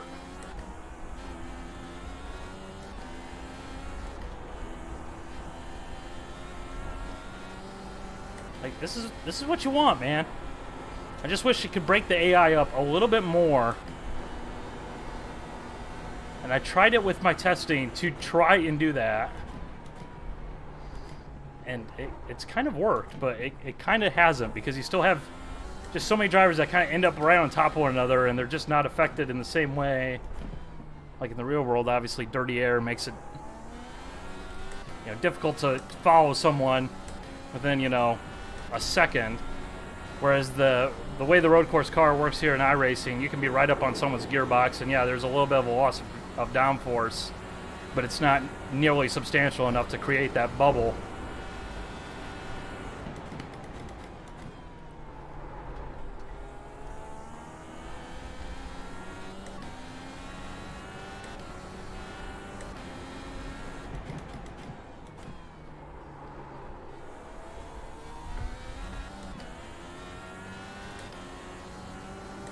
You're in 4th position.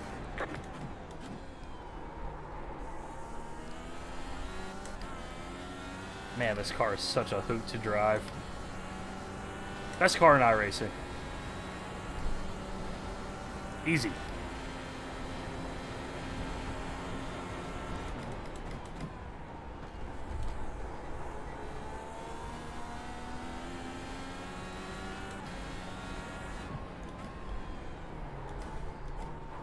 Woo!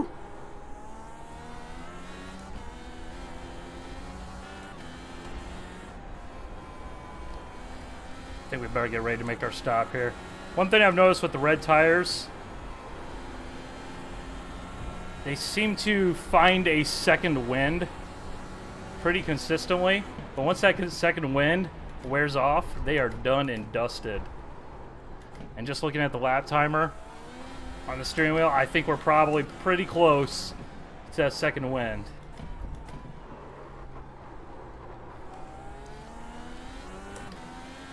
Ah, terrible. It's terrible, man. Okay, why are you going so slow? Come on, Santucci, why are you driving so slow? Why are you driving so slow? Come on. Clear.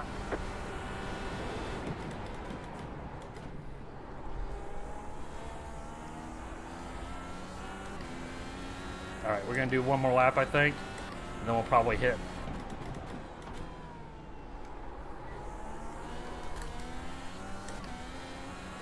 This is not like the car becomes undrivable once the... You're now in third.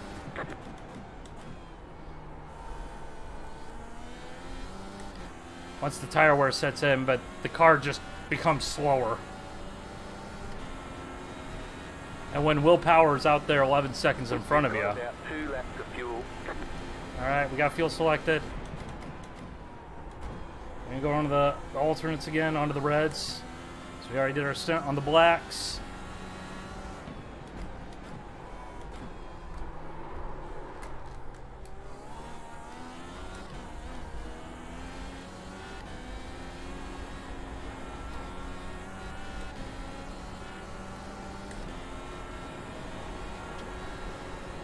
Ah! Just needs a little lift, so otherwise it's going to want to rotate.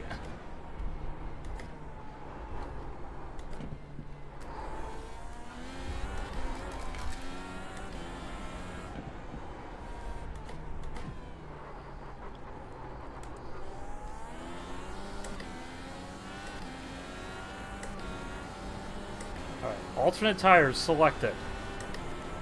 Fuel. Begin fueling. Selected.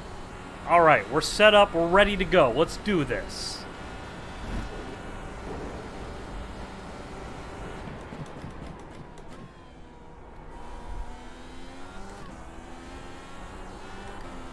The lead is pitting now.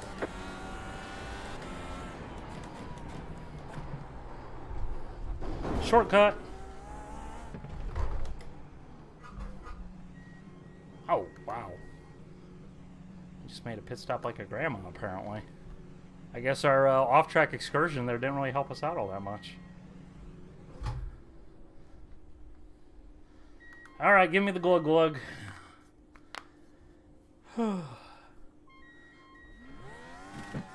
Yay, they're putting fuel in the car! We're done. Get going. Which IndyCar would come back to the Northwest? Portland. Is Portland not the Northwest?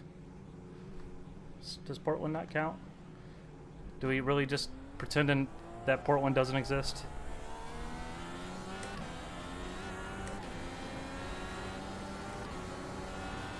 Alright, apparently our pit stop was like 3 seconds faster than Santucci there because he was like 2/10 behind us.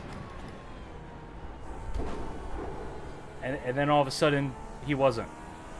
So...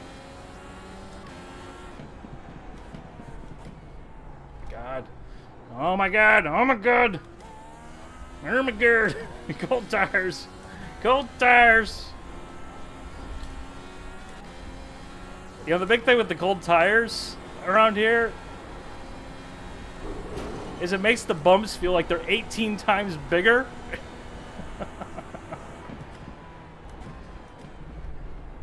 I mean, that's the real problem with the cold tires, is it just... You bottom out on everything. Just makes the car extra nervous. And that's about 3 wall scrapes on 1 lap. That's nice.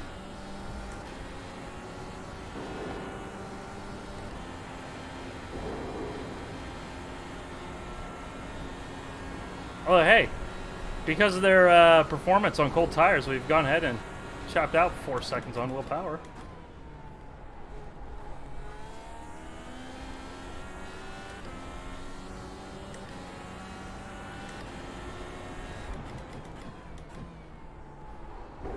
Oh, come on.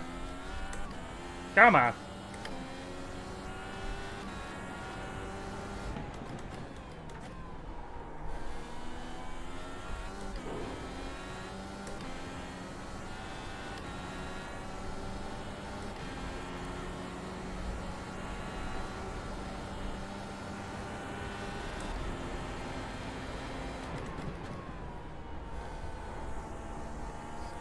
Just glanced at chat quickly and I saw someone mention Boston and I'm like, oh goodness.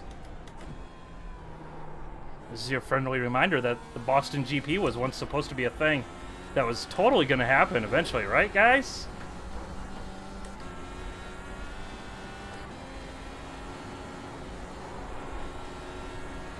know, one thing I will give NASCAR big time credit for, they sure do have a much better ability to avoid the shysters.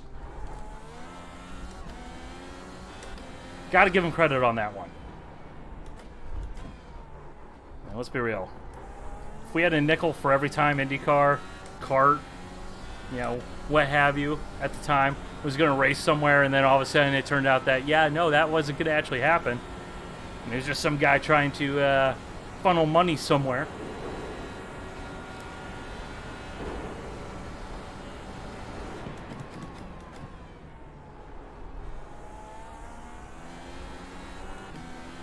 It's like the New York F1 race. Yeah, but see, the difference is the New York F1 race never, like, actually got anywhere because they were smart enough to sniff it out and realize that this was never going to happen. Whereas IndyCar's out here with the whole Boston thing, like, wow, you're pretty committed on this here. All right.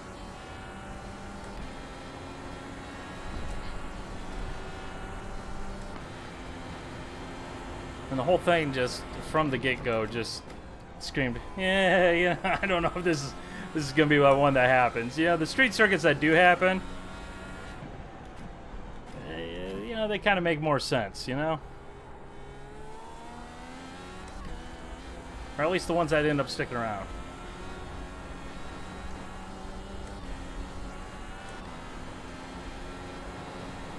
Just a reminder that at one point it seemed like Baltimore was going to be a great event.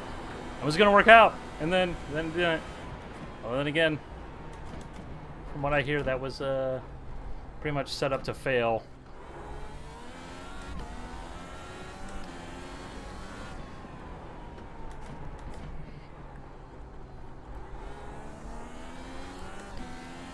This is a random reminder that St. Pete's been on the calendar for like almost 20 years at this point. Holy moly. We're old. We're very old.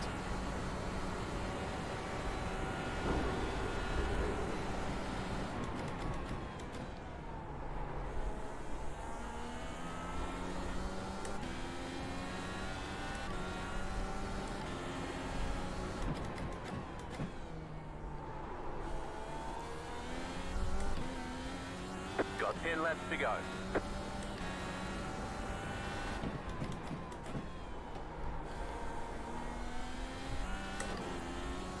Oh man, we are digging all the old things out of the closet here. NOLA.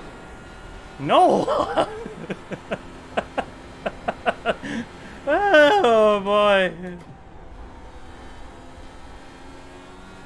You know what? There's one of those races that I had just totally, entirely wiped from my memory bank of ever existing.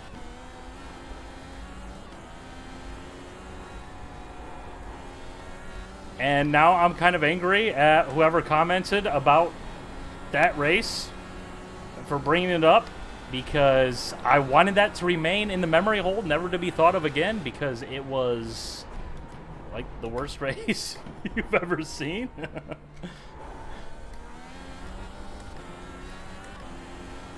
And in case you're unfamiliar, what happens when you take a track and you build it in a place that's lower than sea level and it rains? There's a reason why the state of Louisiana is a freaking swamp. There's a reason why you don't race in a swamp, because you know what? It kind of has drainage issues.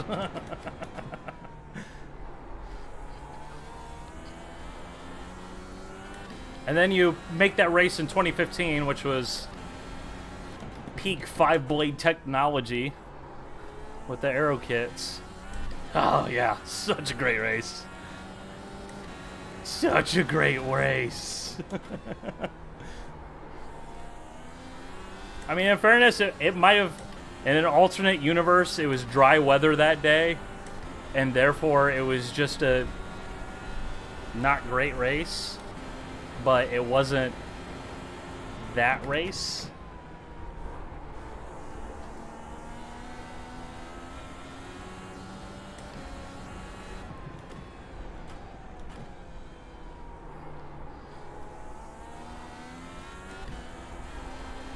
But honestly, that track was never going to put on a good show anyways. So, I mean, hey, flat as a pancake, squiggly track, yay! Whoa! Oh, boy! Oh, boy! Alright, what gear are we in? What gear are we in?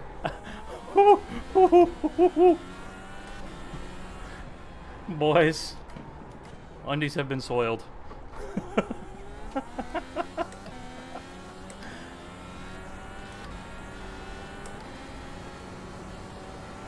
That was dicey. That was... that was dicey at the top of the mountain, and that was dicey about 2/3 of the way down.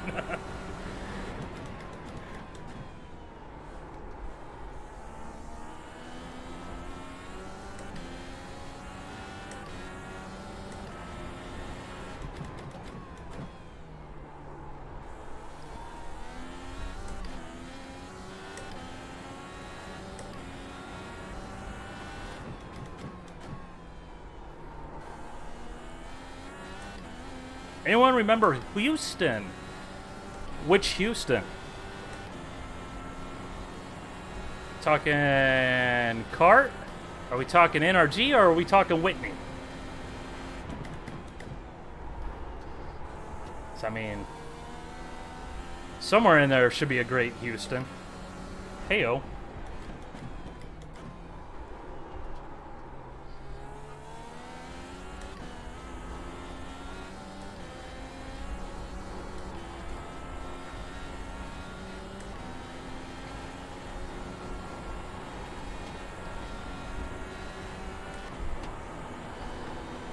But yeah, I remember the Houston race because Houston had one of those goofy podiums where, yeah, what was his name?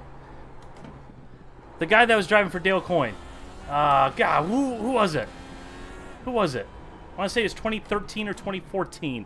It was some random guy who was like reasonably acceptably good, but he clearly was not gonna stick around for all that long. He's a guy destined to drive sports cars. Who was it? Who was it? Carlos Huerta. Yeah. Yeah. One of those other names that haven't heard in a very long time.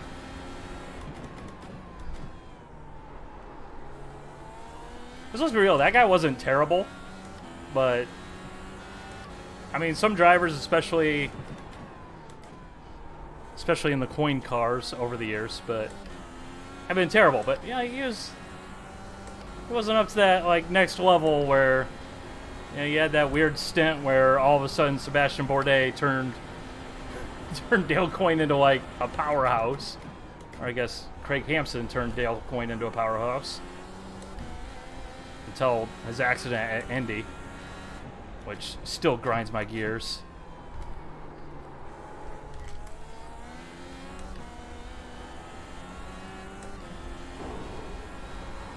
But I guess that's what happens when you look at the timer. The thing that makes that wreck at Indy so terrible on so many levels. Like, it was a super nasty wreck, but you could see, just based on the timer, that holy moly he was flying. And then, of course, when it all comes unglued, that's how quickly it all goes wrong. It's like, you figure that as much speed as that car had, and the way Bourdais was running that year up until that point, and had done the last year, it's like, wow. Could have had a resurgence.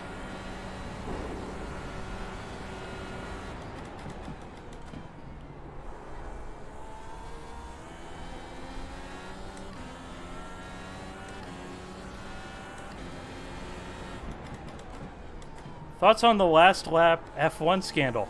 Oh yeah, I got thoughts. Here, let me reenact it. Oh hey, what do you know? What do you know? What do you know? Oh. Oh no, the drama. The drama.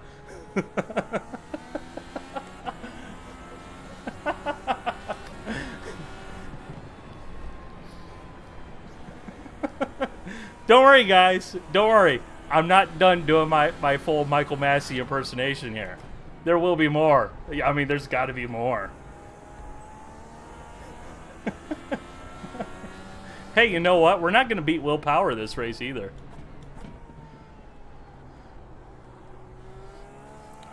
We're not going to beat Will Power this race here. Just one moment here.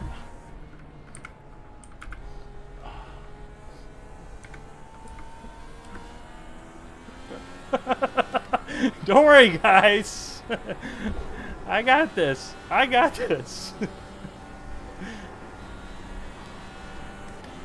Don't worry, we got this. This stream is going full on off the rails here. Unfortunately, I have to try and drive and type at the same time. It's really hard.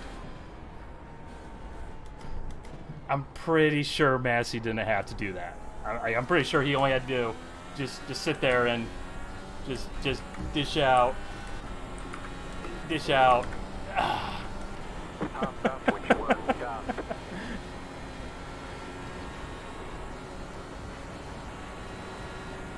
Yeah, VK, get out of my way.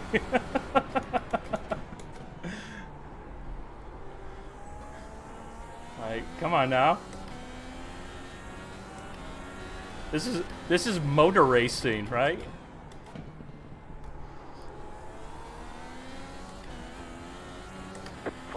Five to go.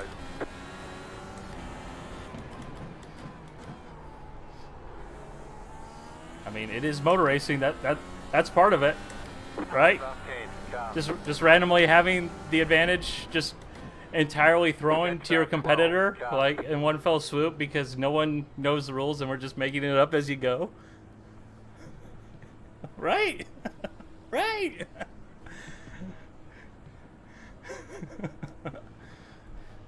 I kind of feel bad about this whole situation that I've just created in this because things were going well.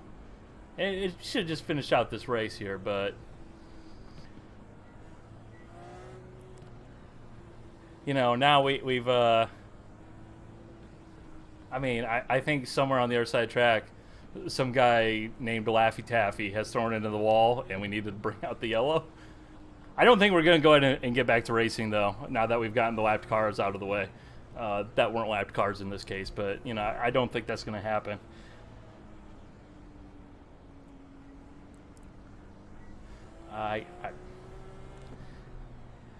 You know, if I really want to embrace the meme, we're going to need to do some more caution laps. So how do you guys feel about that? Because I feel like for the meme, for the reenactment of the bullcrap that was the Abu Dhabi Grand Prix, we need this thing to go green on lap 30.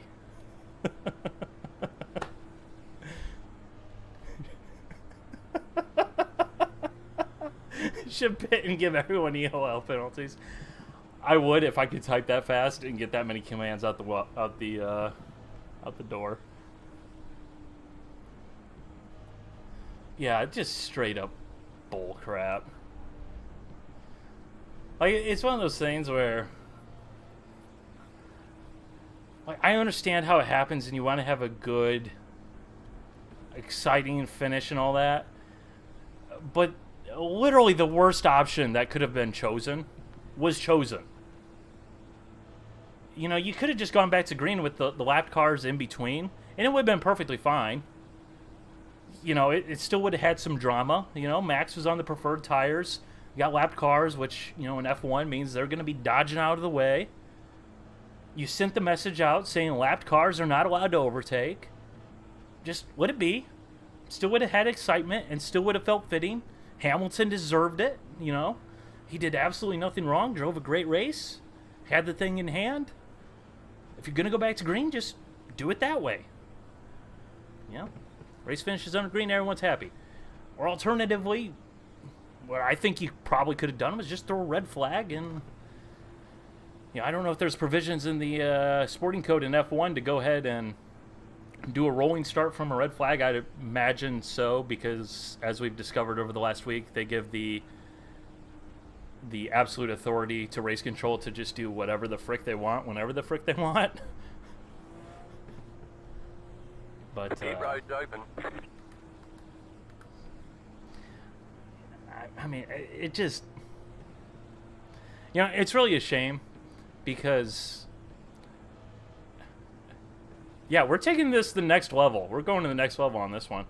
Everyone's like, what? Why is he pitting? Man, just imagine the guys in the booth trying to figure this one out right now. Townsend Bell's up there like, there's 10 drivers in the top 10, and he's no longer one of the 10 drivers in the top 10.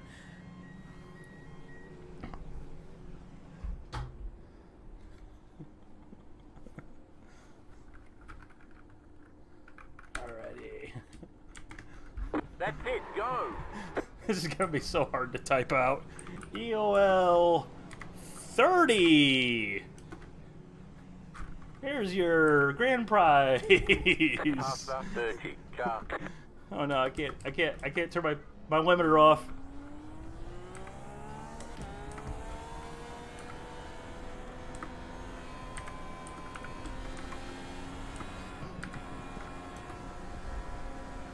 Alrighty, come on down. Get your... Past that 5, car. Past that 30, car. Get your penalties Past that 14, here. car. Guys, this has not been manipulated at all. Not been manipulated at all. It's made even harder by the fact that my steering wheel and... Past that 26, car. Why can't there just be a code to put me in second place? Oh my god. Past that 28, car.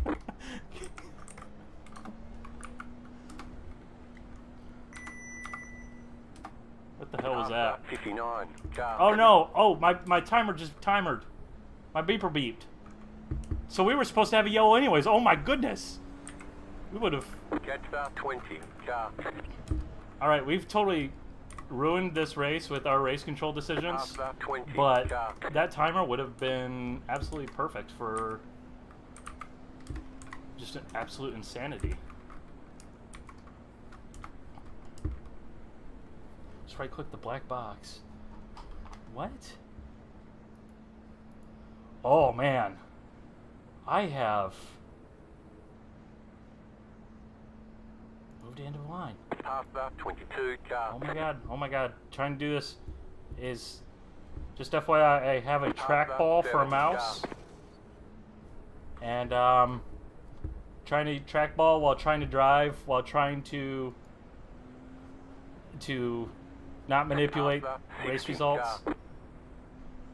Oh, sorry again, Jack Harvey. It's nothing personal. It's nothing personal. I feel like I should just disqualify Scott Dixon on principle just for being just too good. But I guess where's the thing? Move to end of line. I guess we'll just move him to the end of line. Ed Jones, you know what? We're just gonna disqualify and remove you from the race. Just because you're Ed Jones and I'm just not a fan. So there's that. Again, nothing personal, but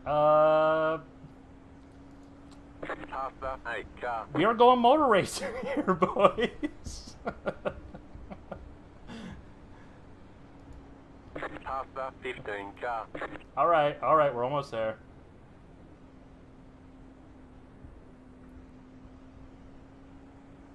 God, why can I not find it?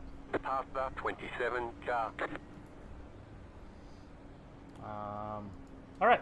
Past that 45, car. Guys, I believe we're about to have what we call a motor race. I saw this on TV once.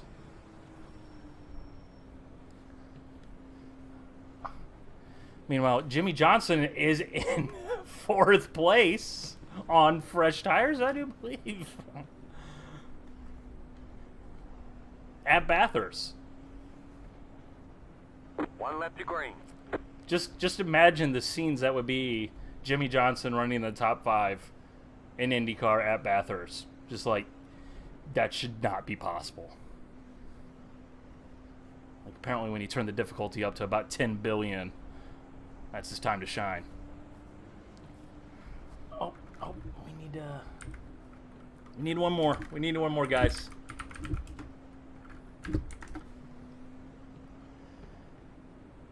What? I thought, what? Come on now.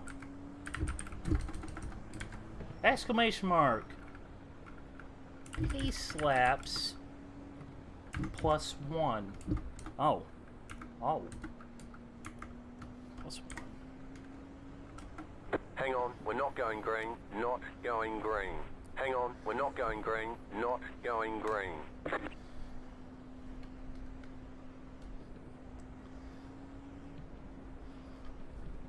I mean, I'm kind of... Oh, man, we got Dalton Kellett up here.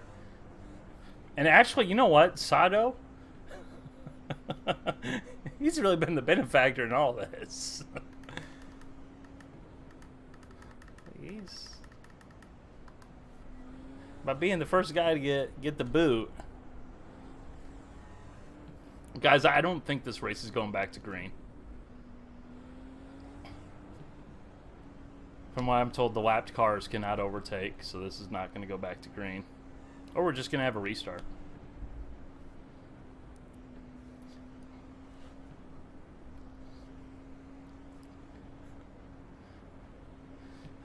Now. Will Power isn't screwed yet. He's got the fastest car. He was leading the race. He was well up the road and running a great motor race.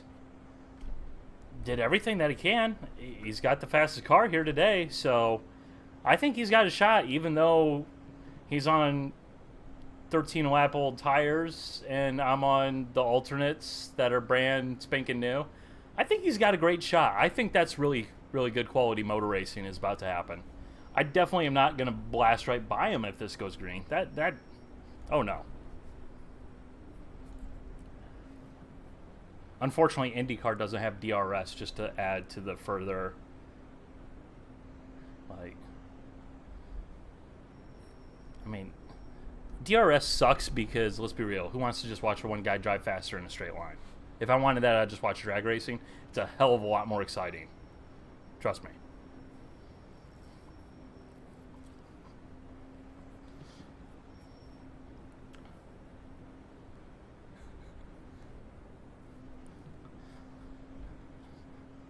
And really, I had a thought that I didn't get to complete because it's hard to complete thoughts.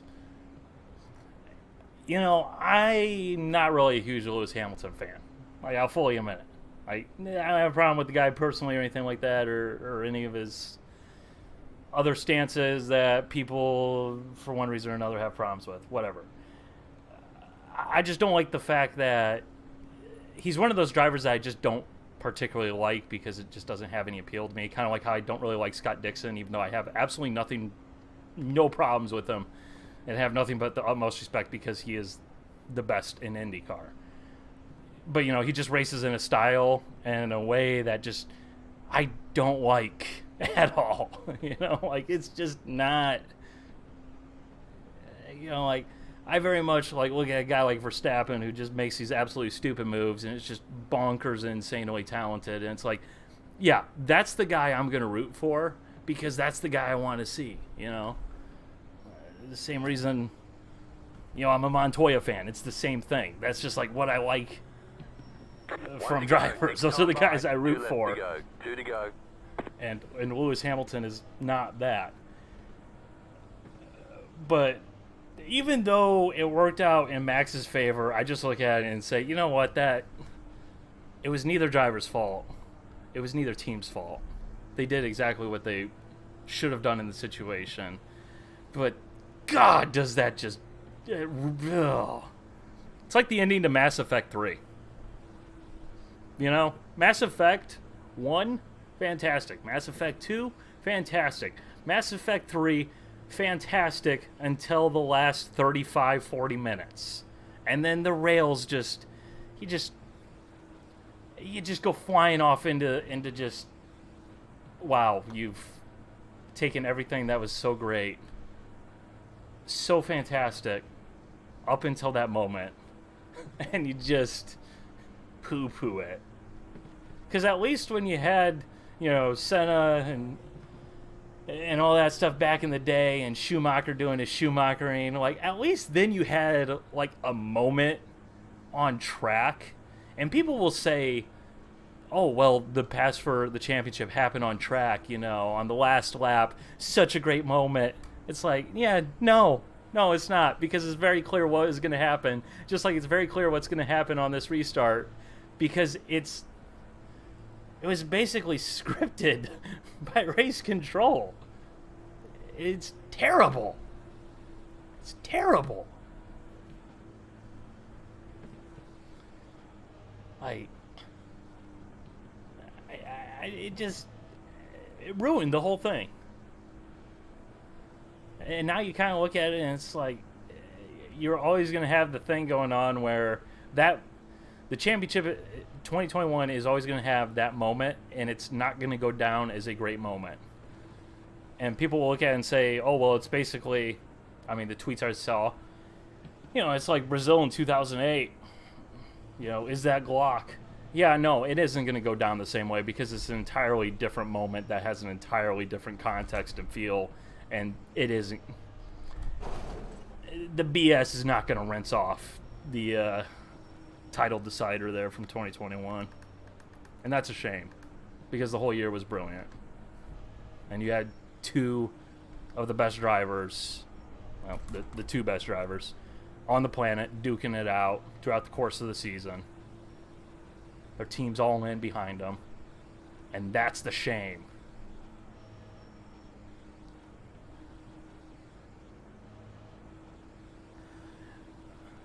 At least neither Max nor Lewis are besmirched by the way Schumi was with the two intentional last race crashes. Yeah, but I will say this. At least when Schumi was doing what he does and what he did, at least it's something that happens on track. And it's like,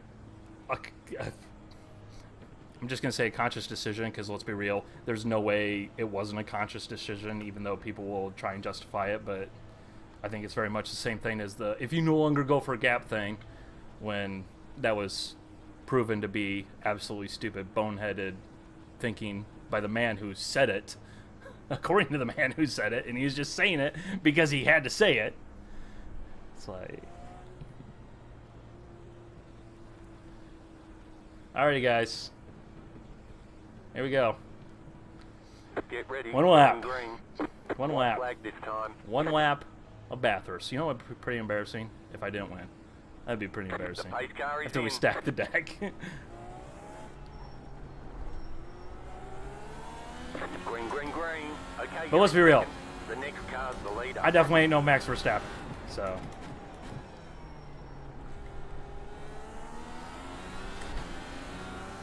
Car right. Hey, Will Power, we went motor racing. Keep to the left. We're going motor racing here, don't you know? Oh, he knows. He knows. Still there. Hold your line.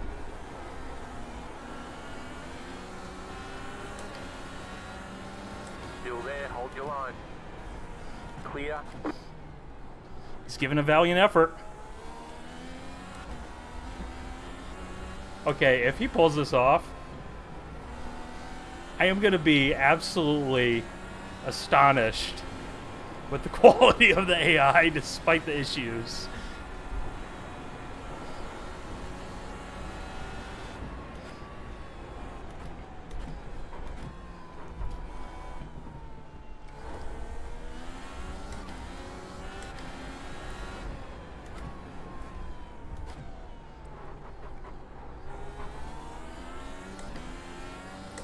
Alrighty, we got two passing opportunities left.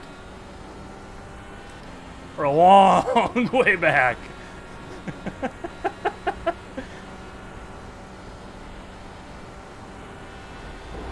Alright, we go for it. No! No, no, no, no, no, no, no! Come on! Come on! Where are we gonna land? Ah, no. I tried. You've lost the rear wing. I tried for the shortcut. The wing is gone. You knocked your wheels out of alignment. It turns out this car really doesn't Your react rear wing well. is damaged. Left side. Clear on the left.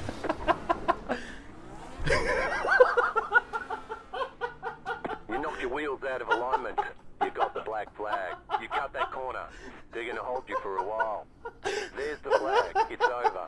Your front wing is damaged. Bring it back to the pits. We're going.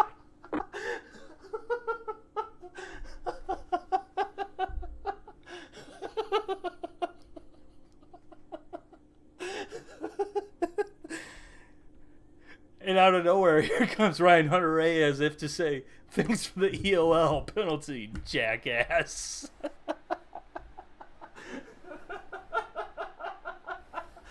Oh, God. I just have to say, on a serious note, I'm actually very impressed that the AI didn't just get done and dusted, because I fully expected that to happen.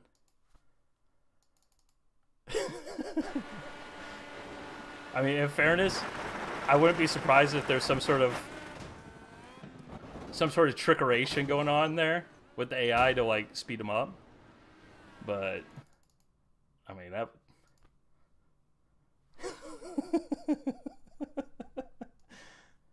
I'm disappointed in my Bathurst jump skills though.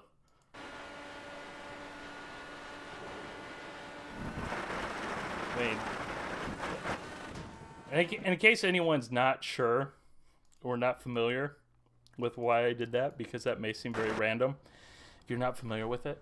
Here in iRacing, the version of the track that they have, if you hit this little spot, you can launch right up and over and land on the track at the other side and just carry on like it ain't no thing but a chicken wing if you hit it right.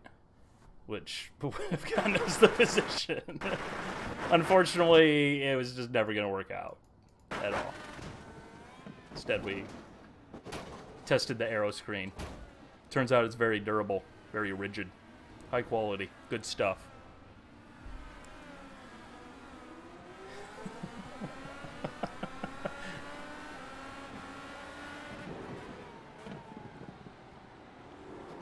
Oh.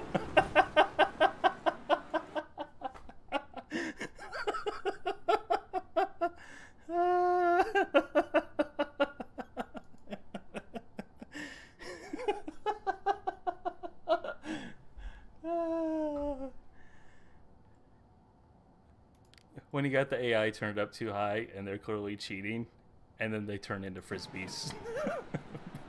Woo! And hey, guess what, guys? Good news. Good news. Jack Harvey benefited, and I like that because I feel like for some reason Jack Harvey's down here running in 20th position in my AI roster for some reason, and I can't seem to ever make him faster because he just refuses to go faster for whatever reason. But he benefited, and I approve that because we like Jack Harvey here. But and I totally deserve that because when you give a penalty for half the field, you know, it's like, yeah, you kind of get what's coming to you. But one thing I do want to go ahead and check out here is fastest laps, just for sake here. So my fastest lap was a 45.1, 44 flat for Santucci, 44, 43.7.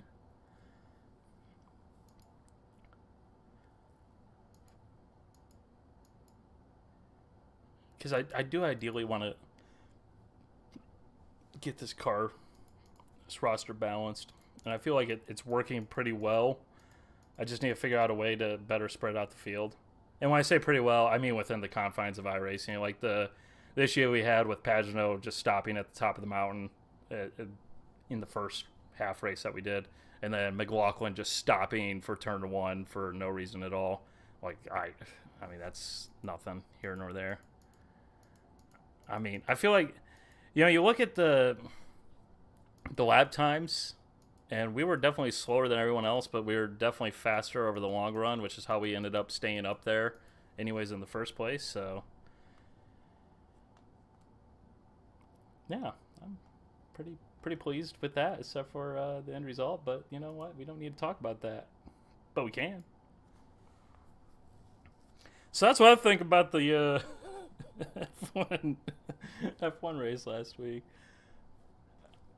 And I think we're going to end the stream there because it's 8 o'clock here. It's time to let the dog out. But there is the post-race news article that comes up in iRacing after the race, which unfortunately you're not going to be able to see on stream because I don't have it set up for whatever reason. But Bathurst, New South Wales, Australia. It was an off weekend for Matt Orr at Mount Panorama Circuit, who wrapped up their race in 25th place when all was said and done. Drivers rushed out onto the track in practice to maximize their seat time that weekend, all 5 minutes of practice. Expectations were low after a qualifying lap of 144.661. That put the number 37th, 20th on the grid. 25th place wasn't the kind of result that Orr was looking for, but that's where they ended up at the checkered flag. The top 5 running order was Will Power, Joseph Newgarden, Jimmy Johnson, James Hinchcliffe, Dalton Kellett. I hate it for the team, said myself. I'm sorry that we didn't have a better day. Our crew and our sponsors put so much into this program, and it's on me to execute. I just didn't do that this time out. I didn't execute. Clearly, I should have executed an end-of-line penalty for Will Power. That's what I should have done. Would have won the race then. It was just, duh. In case you heard that beep, that was the caution timer going off. But so that's that. We'll probably do some more of these, just like low stress, just random streams. So if you guys enjoyed it, keep your eyes peeled. Generally, I'll tweet about it when I'm going live, and we'll I don't know. It's kind of fun, just like casually shooting the breeze regarding random IndyCar things and embracing meme culture with doing F1 race control strats and all that stuff. So anyways, hope you guys enjoyed. All right, bye.